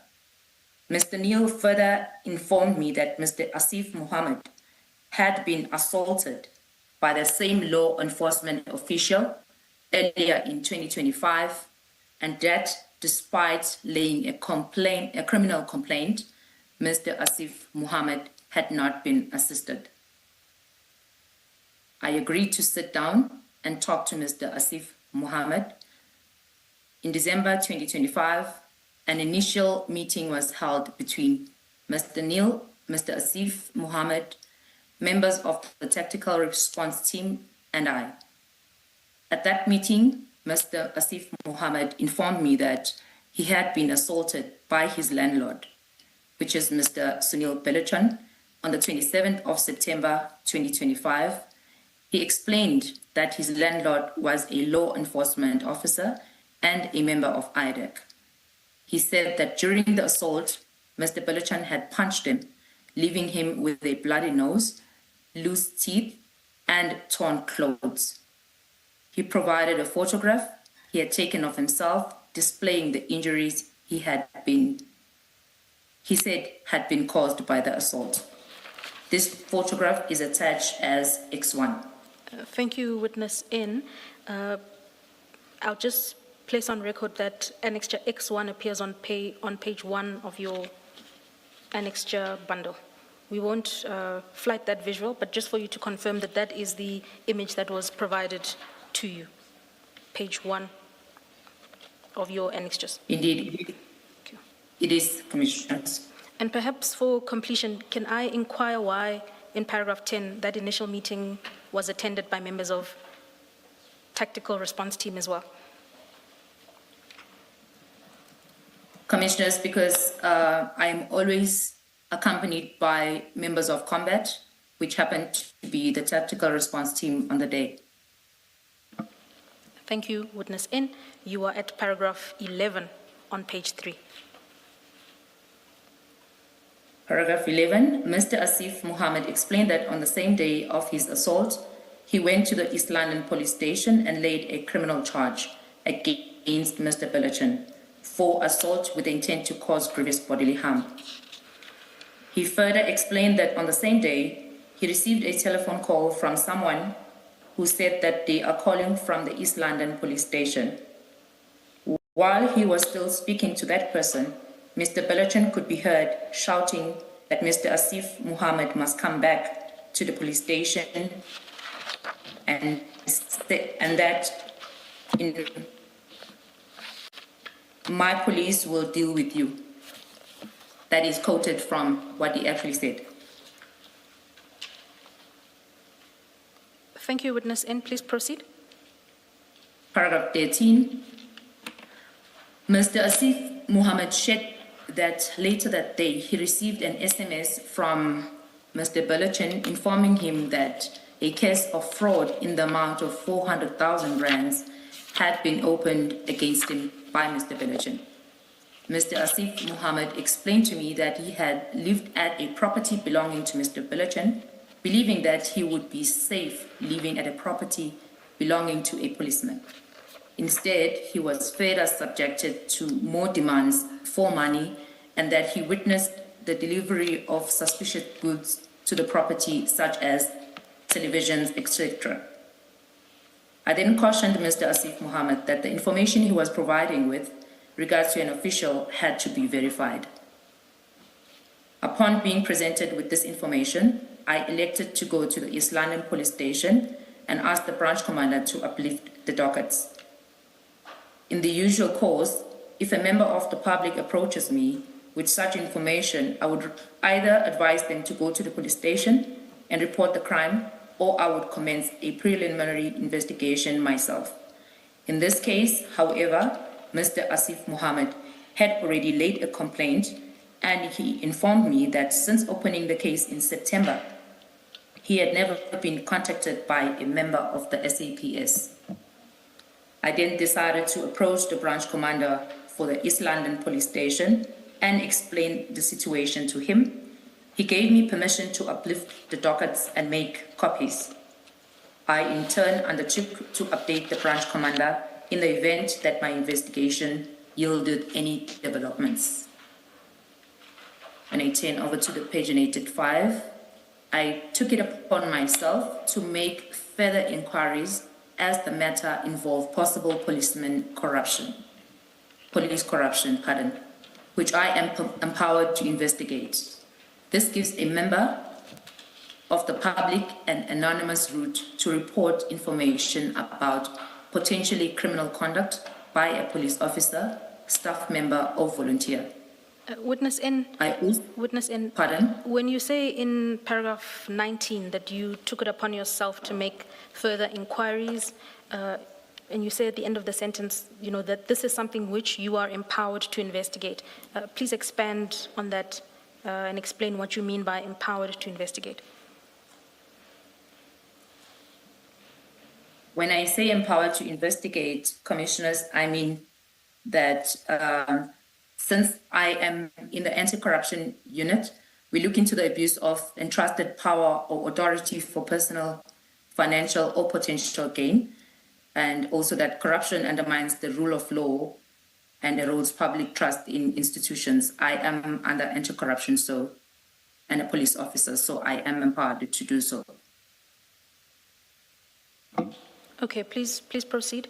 You are at paragraph 20 on page 5. I also took steps to verify the information that I received from Mr. Asif. In particular, I contacted a law enforcement who I was informed had resided in the same property belonging to Mr. Baloyi. I spoke to him in order to seek further information about the property and left my contact details with him. On the 22nd of December 2025, I was contacted by Mr. Baloyi via a WhatsApp call and text making me to understand who he was. The WhatsApp texts are attached as X11. He communicated with me using the number. You don't need to read the number, that's right, yes. You can continue with the sentence. Okay. Mm-hmm. Which is the same number that Mr. Asif Muhammad has registered as Sonil.bro on his phone.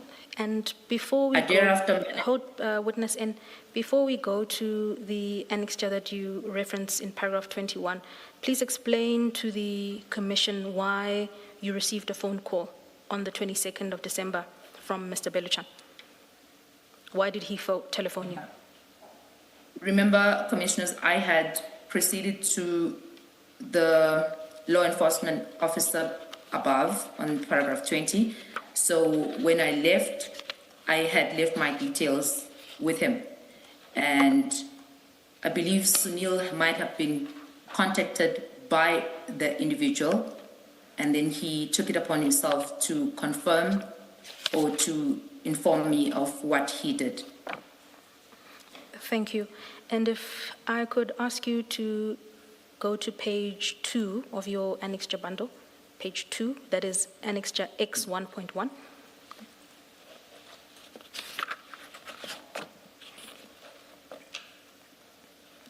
X 1.1, I'm there. Yes, and please describe what is that image we are looking at there?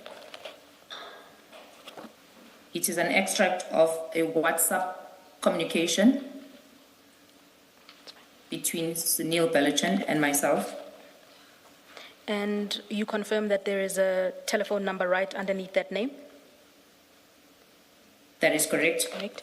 Could I then ask you to turn to page 55 of your annexure bundle, page 55.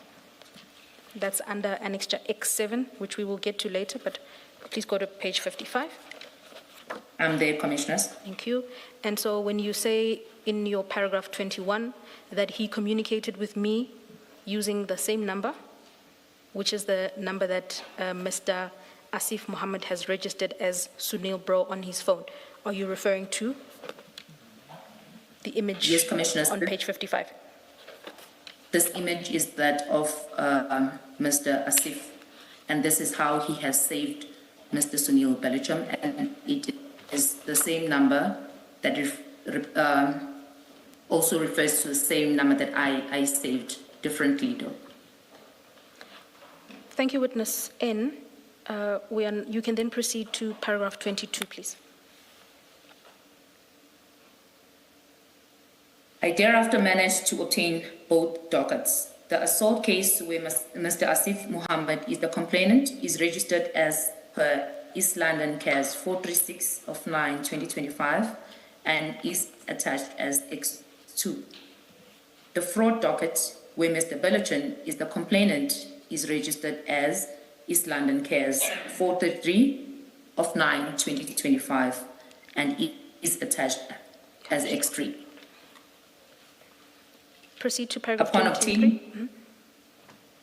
Upon obtaining the dockets and considering the contents, I noted that the assault docket was closed as undetected. Commissioners, if you may just note, it says that just a week later, but I have amended to say just 2 weeks later because it's not the 3rd. In fact, it's the 9th of October 2025 that the docket was filed undetected. And for further clarification then, could you go to page 4 of your annexure bundle?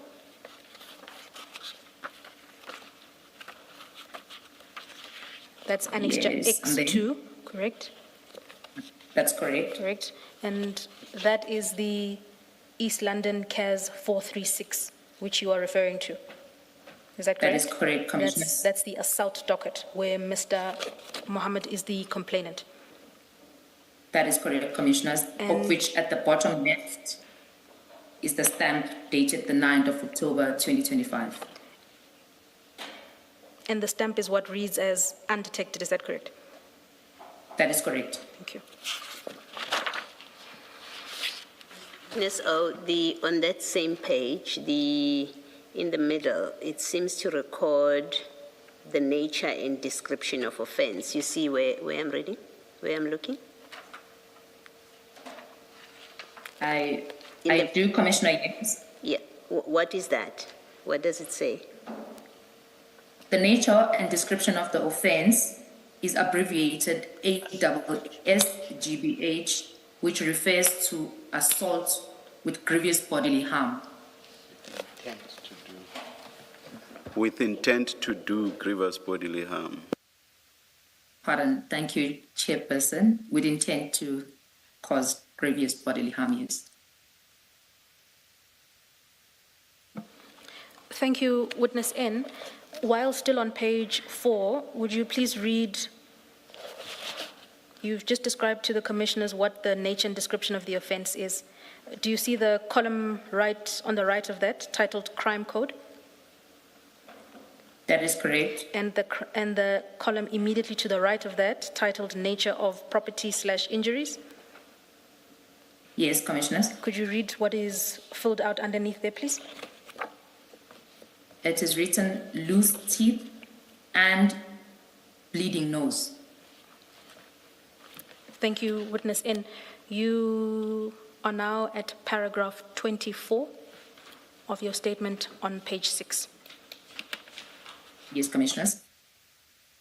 I met with Mr. Asif Mohammed and updated him on these developments. He was disappointed with the outcome and shared more information with me about the background of his relationship with Mr. Baloyi, with the hope that he could still seek justice. In January 2026, he prepared a statement which I attach as X4. You can proceed. The upshot of this statement. Please proceed, Witness. The upshot of this statement is that he arrived in South Africa in 1998 as an undocumented immigrant from Pakistan.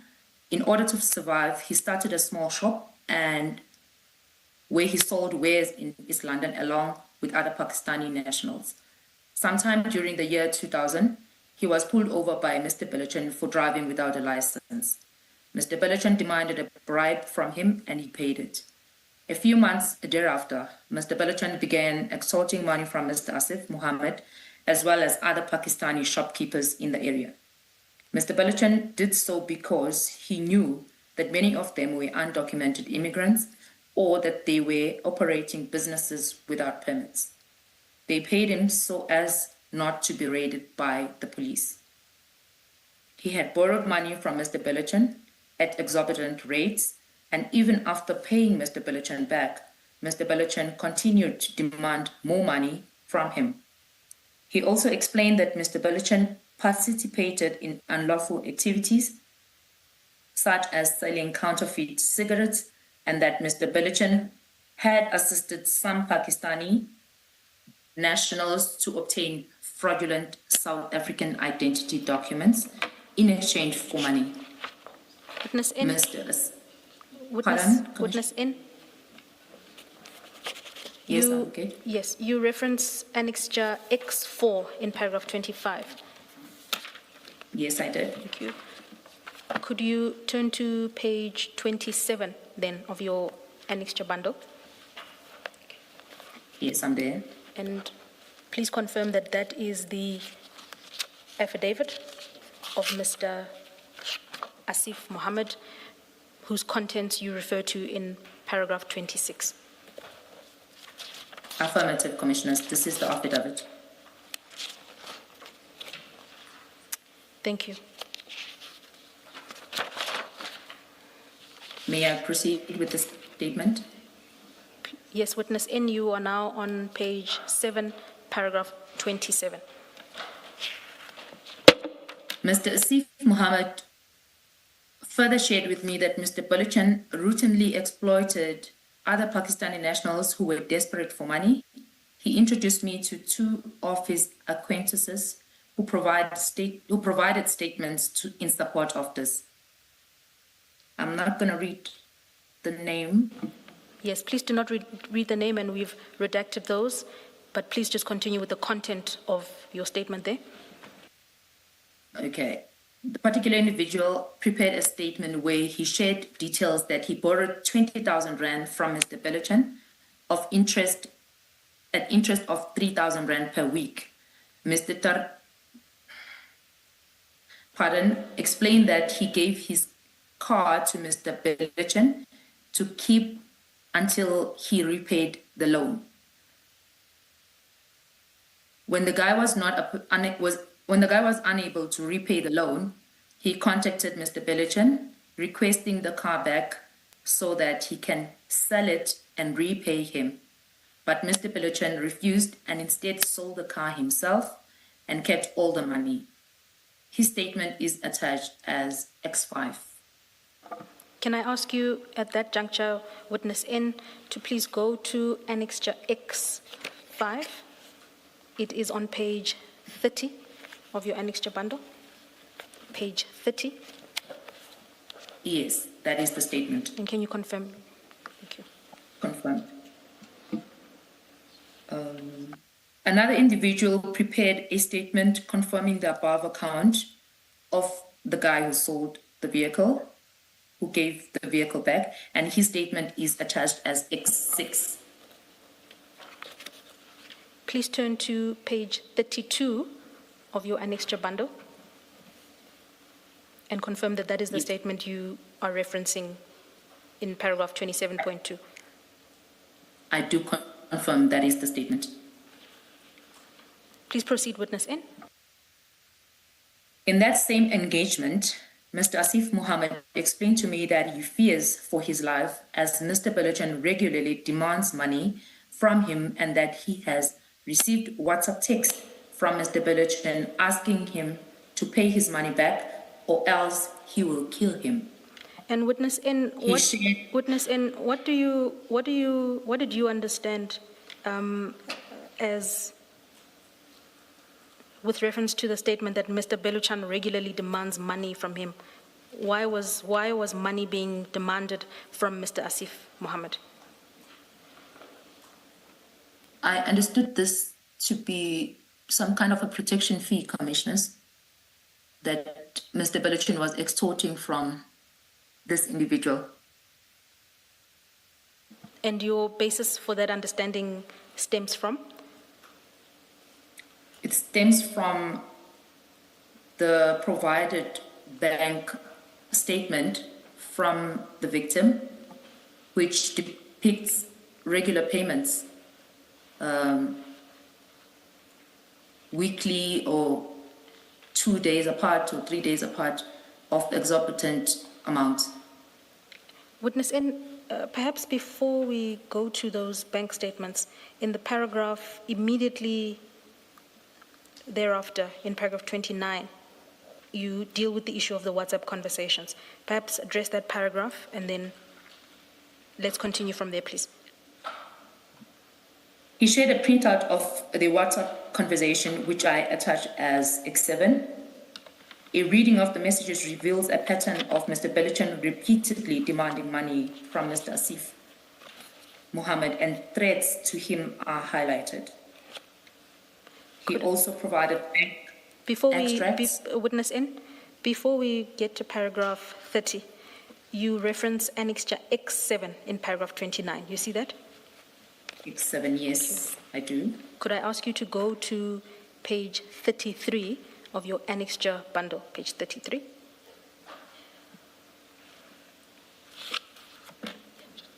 Yes, I'm there, Commissioners. And where did you source this document? It was Mr. Asif Mohammed himself who gave me this printout. Thank you. From his cell phone and the conversations between himself and Sunil.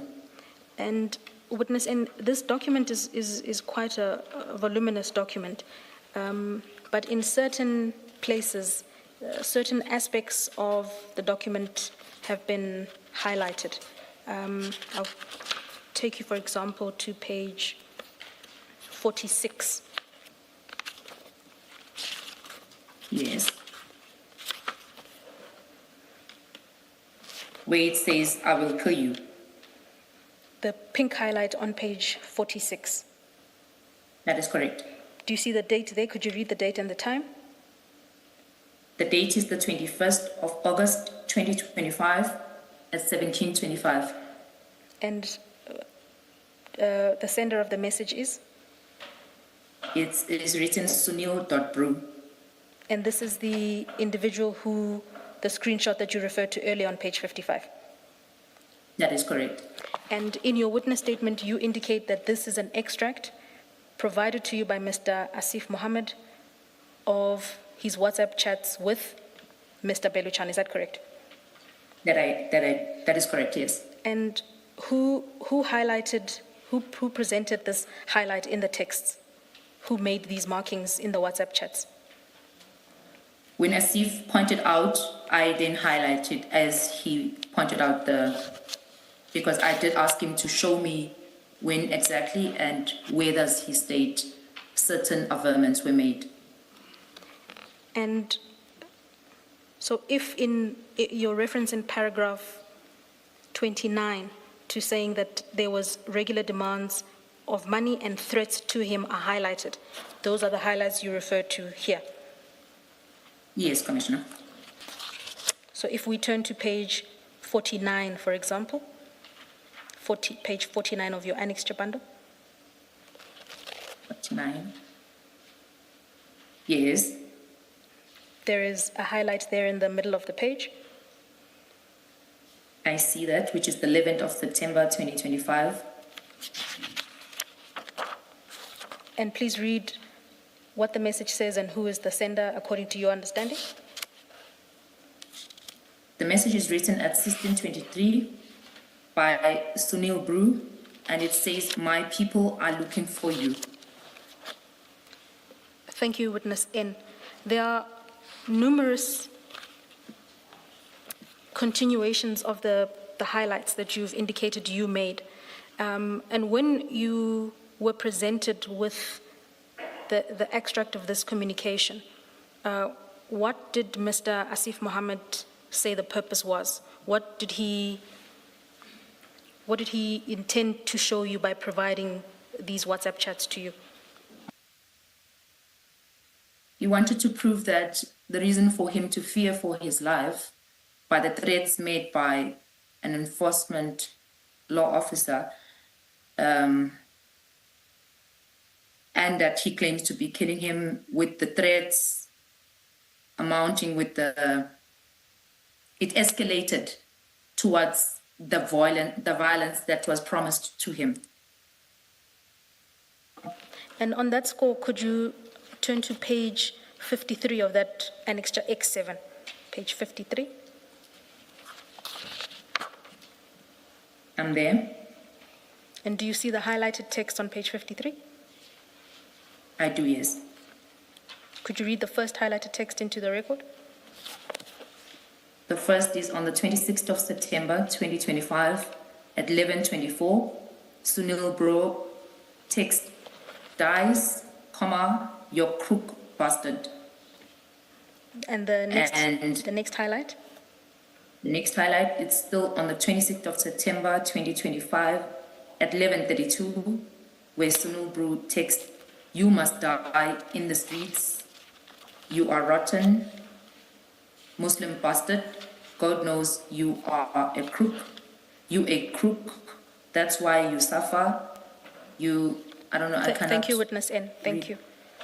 And that date of the 26th of September 2025, that date is one day before the assault that Mr. Asif relayed to you he was the victim of. Is that correct? Yes.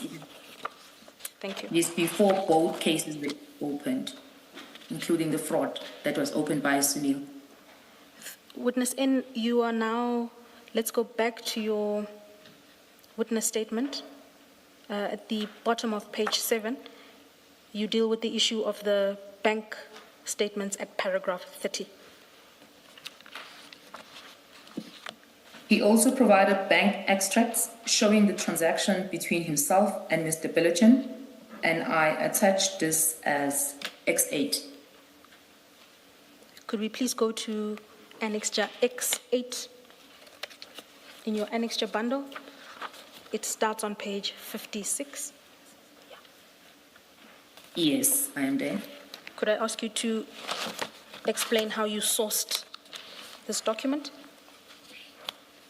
and what it is? Mr. Asif Mohammed explained that he has a Capitec account, of which he gave the account number, and when I asked him for the transactions, he then brought along this printout, which is from his bank app. And so if we turn to page 57 of Annexure X8, could you explain what that is? At the top of the page is a blue box. Could you read the content of that? It says, pay 57, beneficiary. Commissioners, Yes. depicts the account number that Asif stated to be of Sunil Beluchan business account for Nedbank. And how would one interpret the figures below there?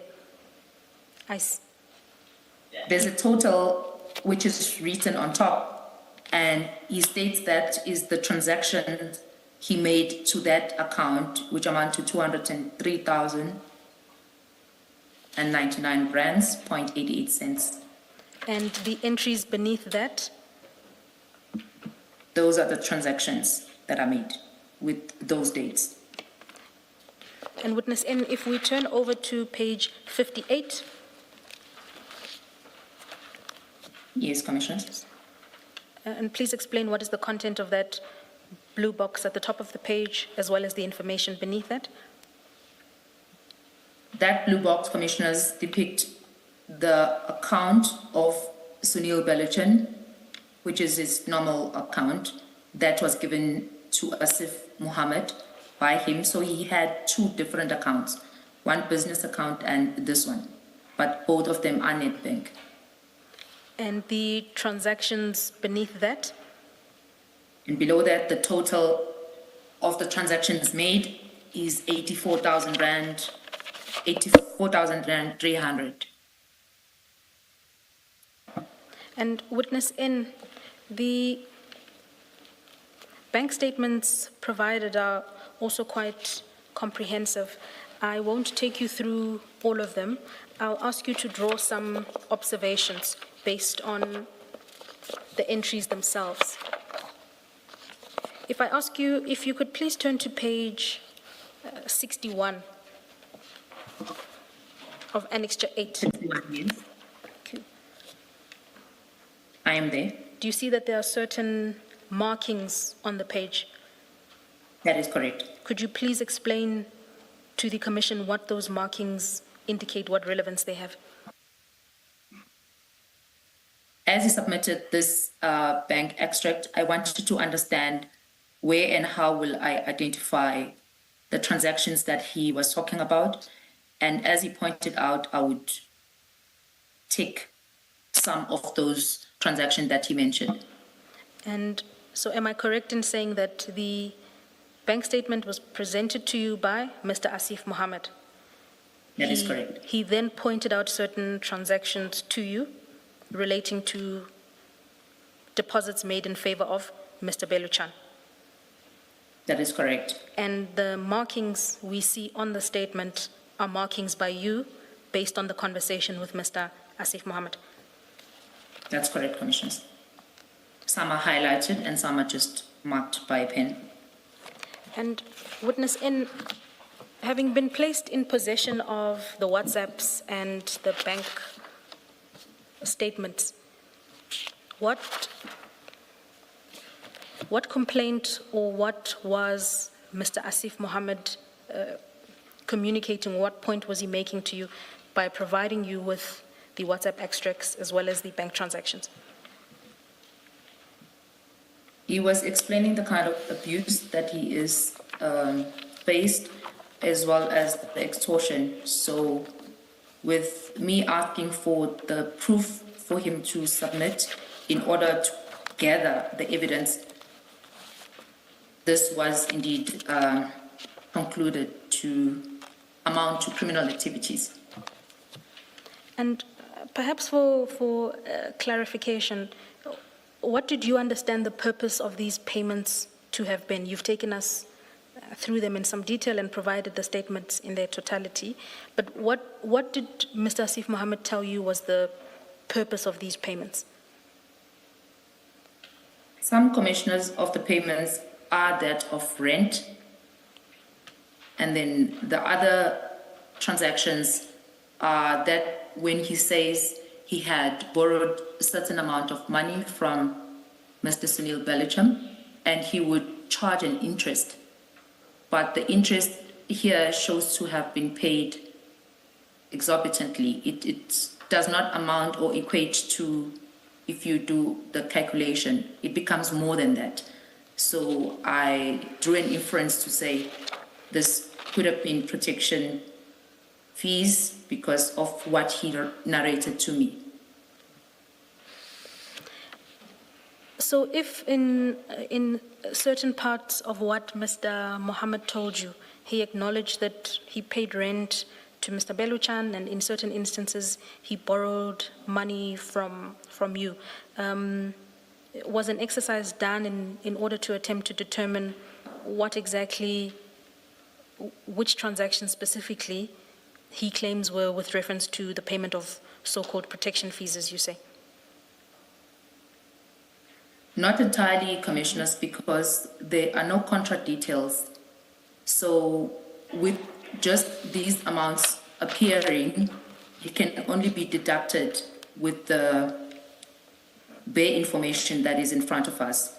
But it would need a proper investigation into the matter to subpoena the bank for the actual bank accounts in order to be able to calculate and be able to do a proper analysis.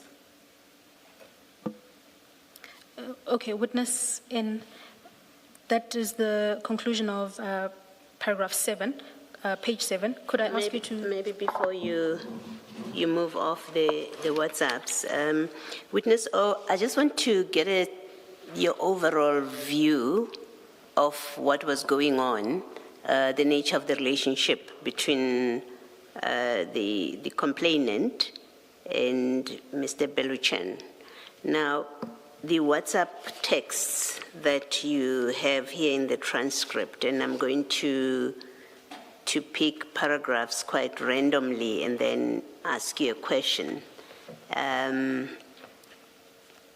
If you turn to page 35, I want to start there, but I'm being random. There's a lot of this throughout this document, but I'm going to read and then propose to you what it looks like and get your comment. So at paragraph 35, this is on the, is it 0708-2025 at 10:11. Yes, Commissioner Baloyi, I'm there. Okay, so there Sunil Bruce says, I'm in so much that you won't believe. I'm so sick from stress, I can fall. I didn't eat whole day yesterday and today from stress. That's the one. And then go to page 36. At 0708-25, 1857, Sunil Bruce says, I downloaded all the messages. You are making me a fool and a liar. My name is rotten because of you. My account is so bad, no one in my family even wants to borrow me money because you never paid them back. Everyone doesn't call me or Zaira because of you. I sold my mother's jewelry because of you. And then in the same page, you go towards the bottom, 0708-2025, 1917. You see where I am? I do see. Sunil Bruce, yes, says, what about Enzo and Leon? You worried about you. What about me? Tomorrow, if I don't get the 25K to pay them, I'll make sure I will F up everyone that effed up my life. And then the next page, I'm going to read for you. You don't have to keep up with me, but I just want to, it makes my point. The next page at page 37, 0808-25, 1414, every promise you make, I tell Enzo and Leon, now they're telling everyone I'm a crook and running away with their money. And maybe I can stop there. There's a lot of the same thing as the one that I've just read now. Now, it seems to suggest that Mr. Beluchan may, firstly, they have a relationship where they are lending money to each other with the complainant, one, but two, that in fact Mr. Beluchan is also getting money from other people, so sort of like a money lending scheme that involves other people such as Enzo and Leon that is complaining that they think is running away with their money. In your investigation, if you have already gotten to that point, what's your overall impression of what Mr. Beluchan is involved with? Commissioner Baloyi, yet I have not gone through to those people, but my conclusion to this kind of relationship was that it's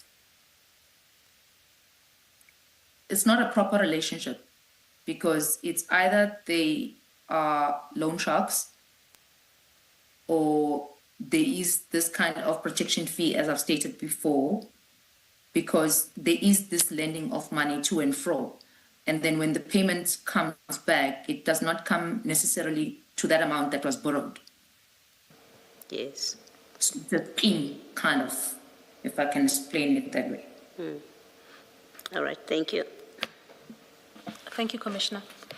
Witness N, perhaps to tie up this point, could I ask you to go to page 27 of your annexure bundle, page 27.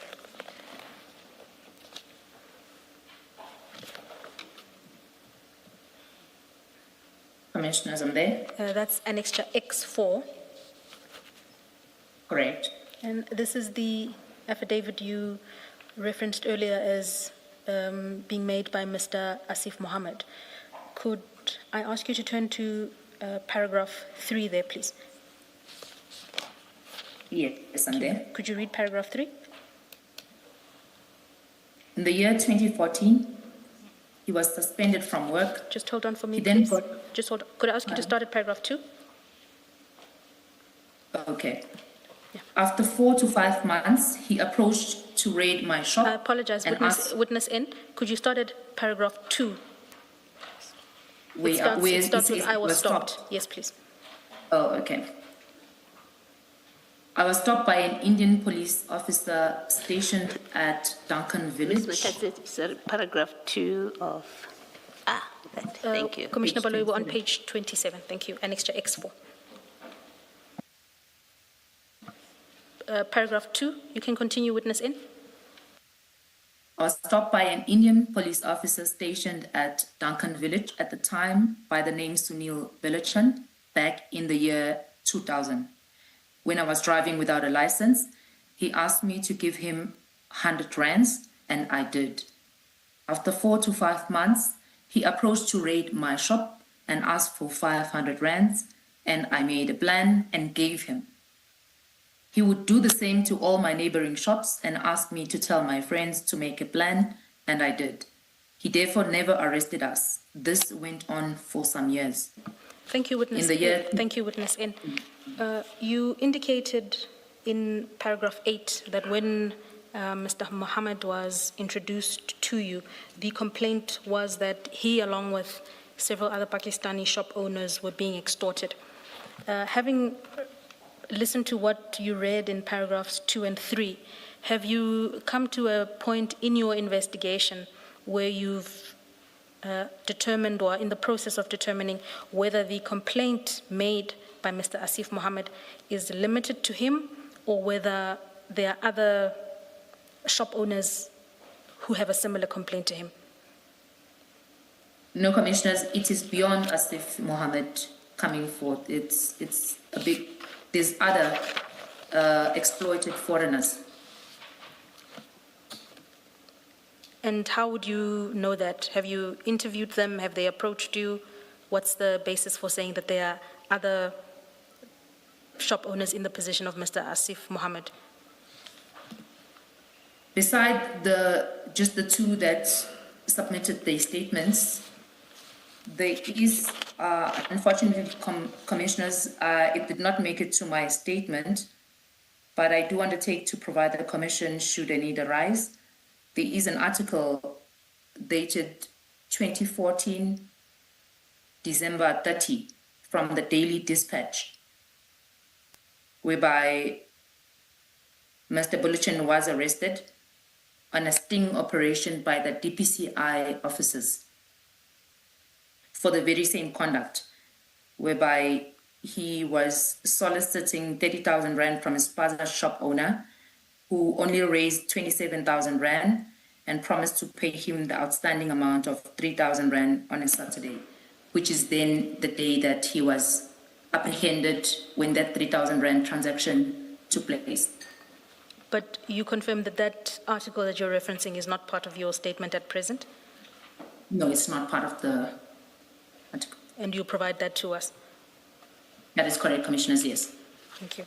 And witness N, you had just dealt with paragraph 30 of your statement, which then brings you to paragraph 31 on page 8. Yes, Commissioners.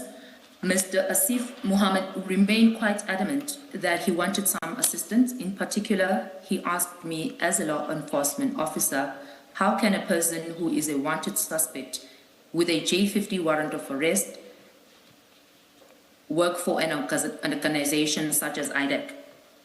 I asked him what was he talking about, and he then showed me an article displaying that a warrant for arrest was issued for Mr. Baloyi, which was as per Pretoria West CAS 97 of 5/2021, which I attached the article as X9.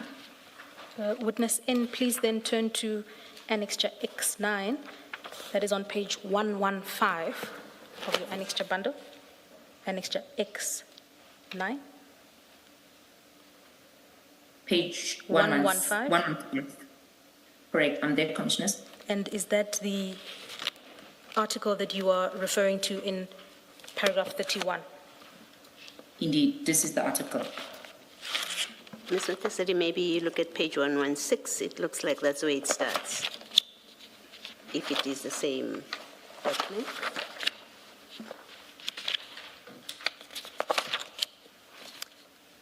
Witness Yes, Commissioner. N, yes, please. Could you please turn the page over to 116? Yes, Commissioner Baloyi, I am there, 116. Could you read the heading of that picture of the document laying there? The heading states IDAC appoints a wanted suspect. And if you look at the bottom of the page, do you see that last paragraph there?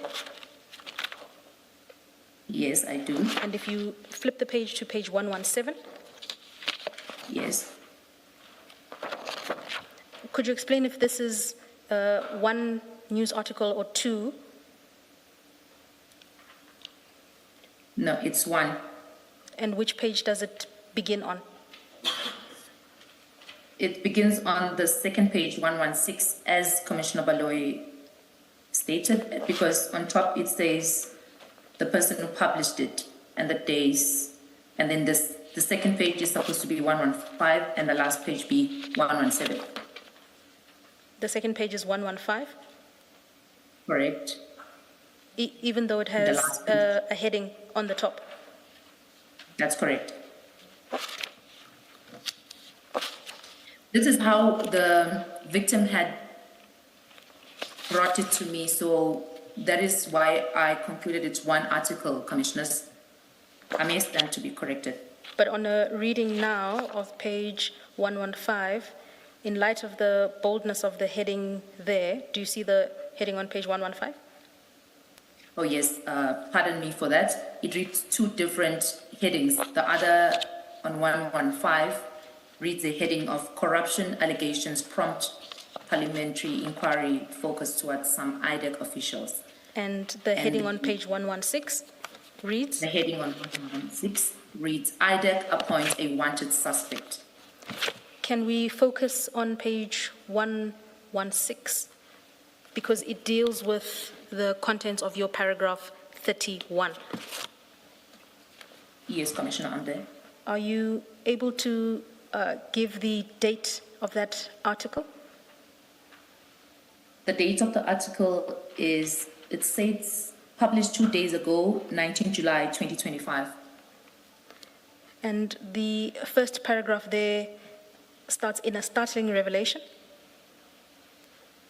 Yes, that is correct. Please read that.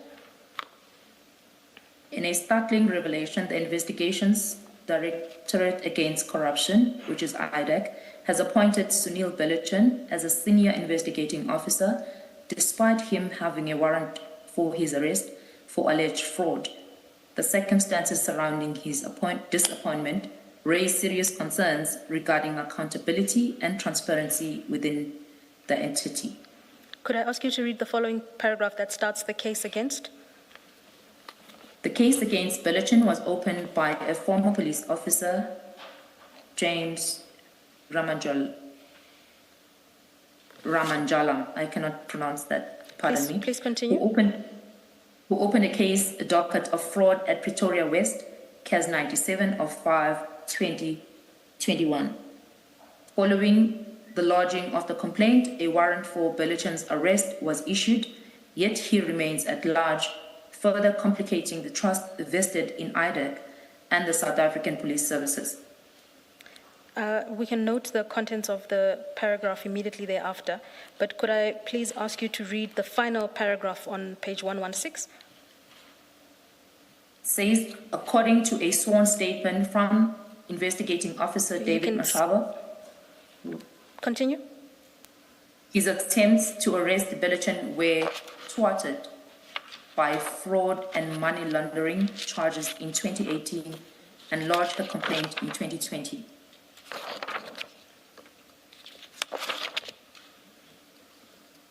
It looks as if the page immediately thereafter doesn't follow the sequence of this article. Could I note that, Commissioner.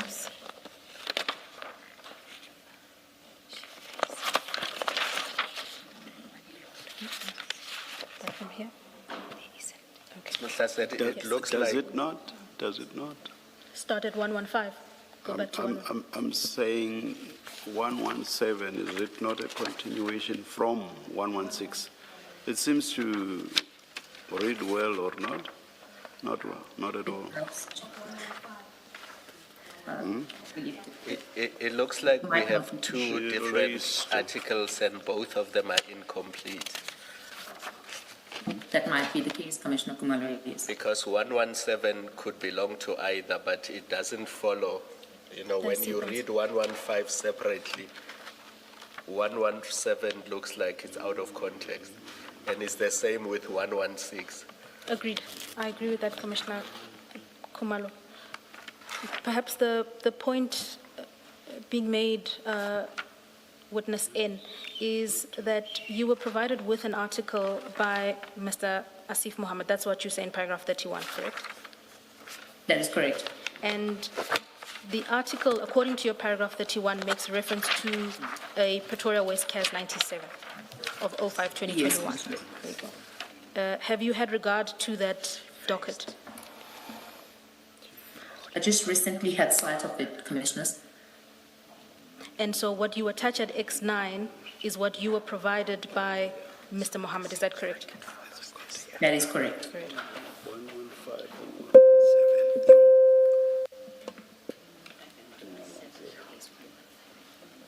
And Chairperson, we can confirm that the docket referred to in paragraph 31 was obtained by the Commission and it is included in the exhibit bundle in its totality. The witness indicated that she only recently had come to be in possession of it and it was secured and included in the exhibit bundle as CJC 369.1.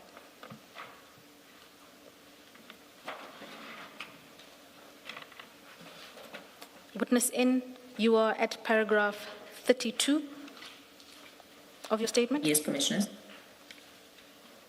After receiving these statements and after discussion with my superiors, I opened an inquiry as per Eastern Cape PCOM 04 of 6/2026, wherein these matters have been registered for further investigations. Upon opening this inquiry, I intend to take up the following steps, which is to compile a Section 205 application for the bank account numbers provided to me, and request the history of the vehicle ownership registration for the Nissan Captiva, and therefore analyze all the evidence. Thereafter, register a case docket. And with reference to your paragraph 33.2, when you say you intend to request the history for the vehicle ownership registration, is that a reference to the content of the affidavit you cite in your witness statement about the car that was sold? That is correct, Commissioners. Thank you, Witness N. Chairperson, those are our questions for Witness N.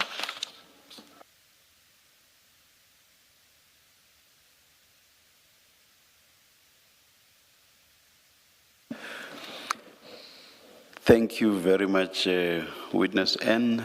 You are excused. Thank you, Chairperson. Thank you, Chair. We resume at 9:30 on Monday. On Monday, yes, Chair. Let's adjourn.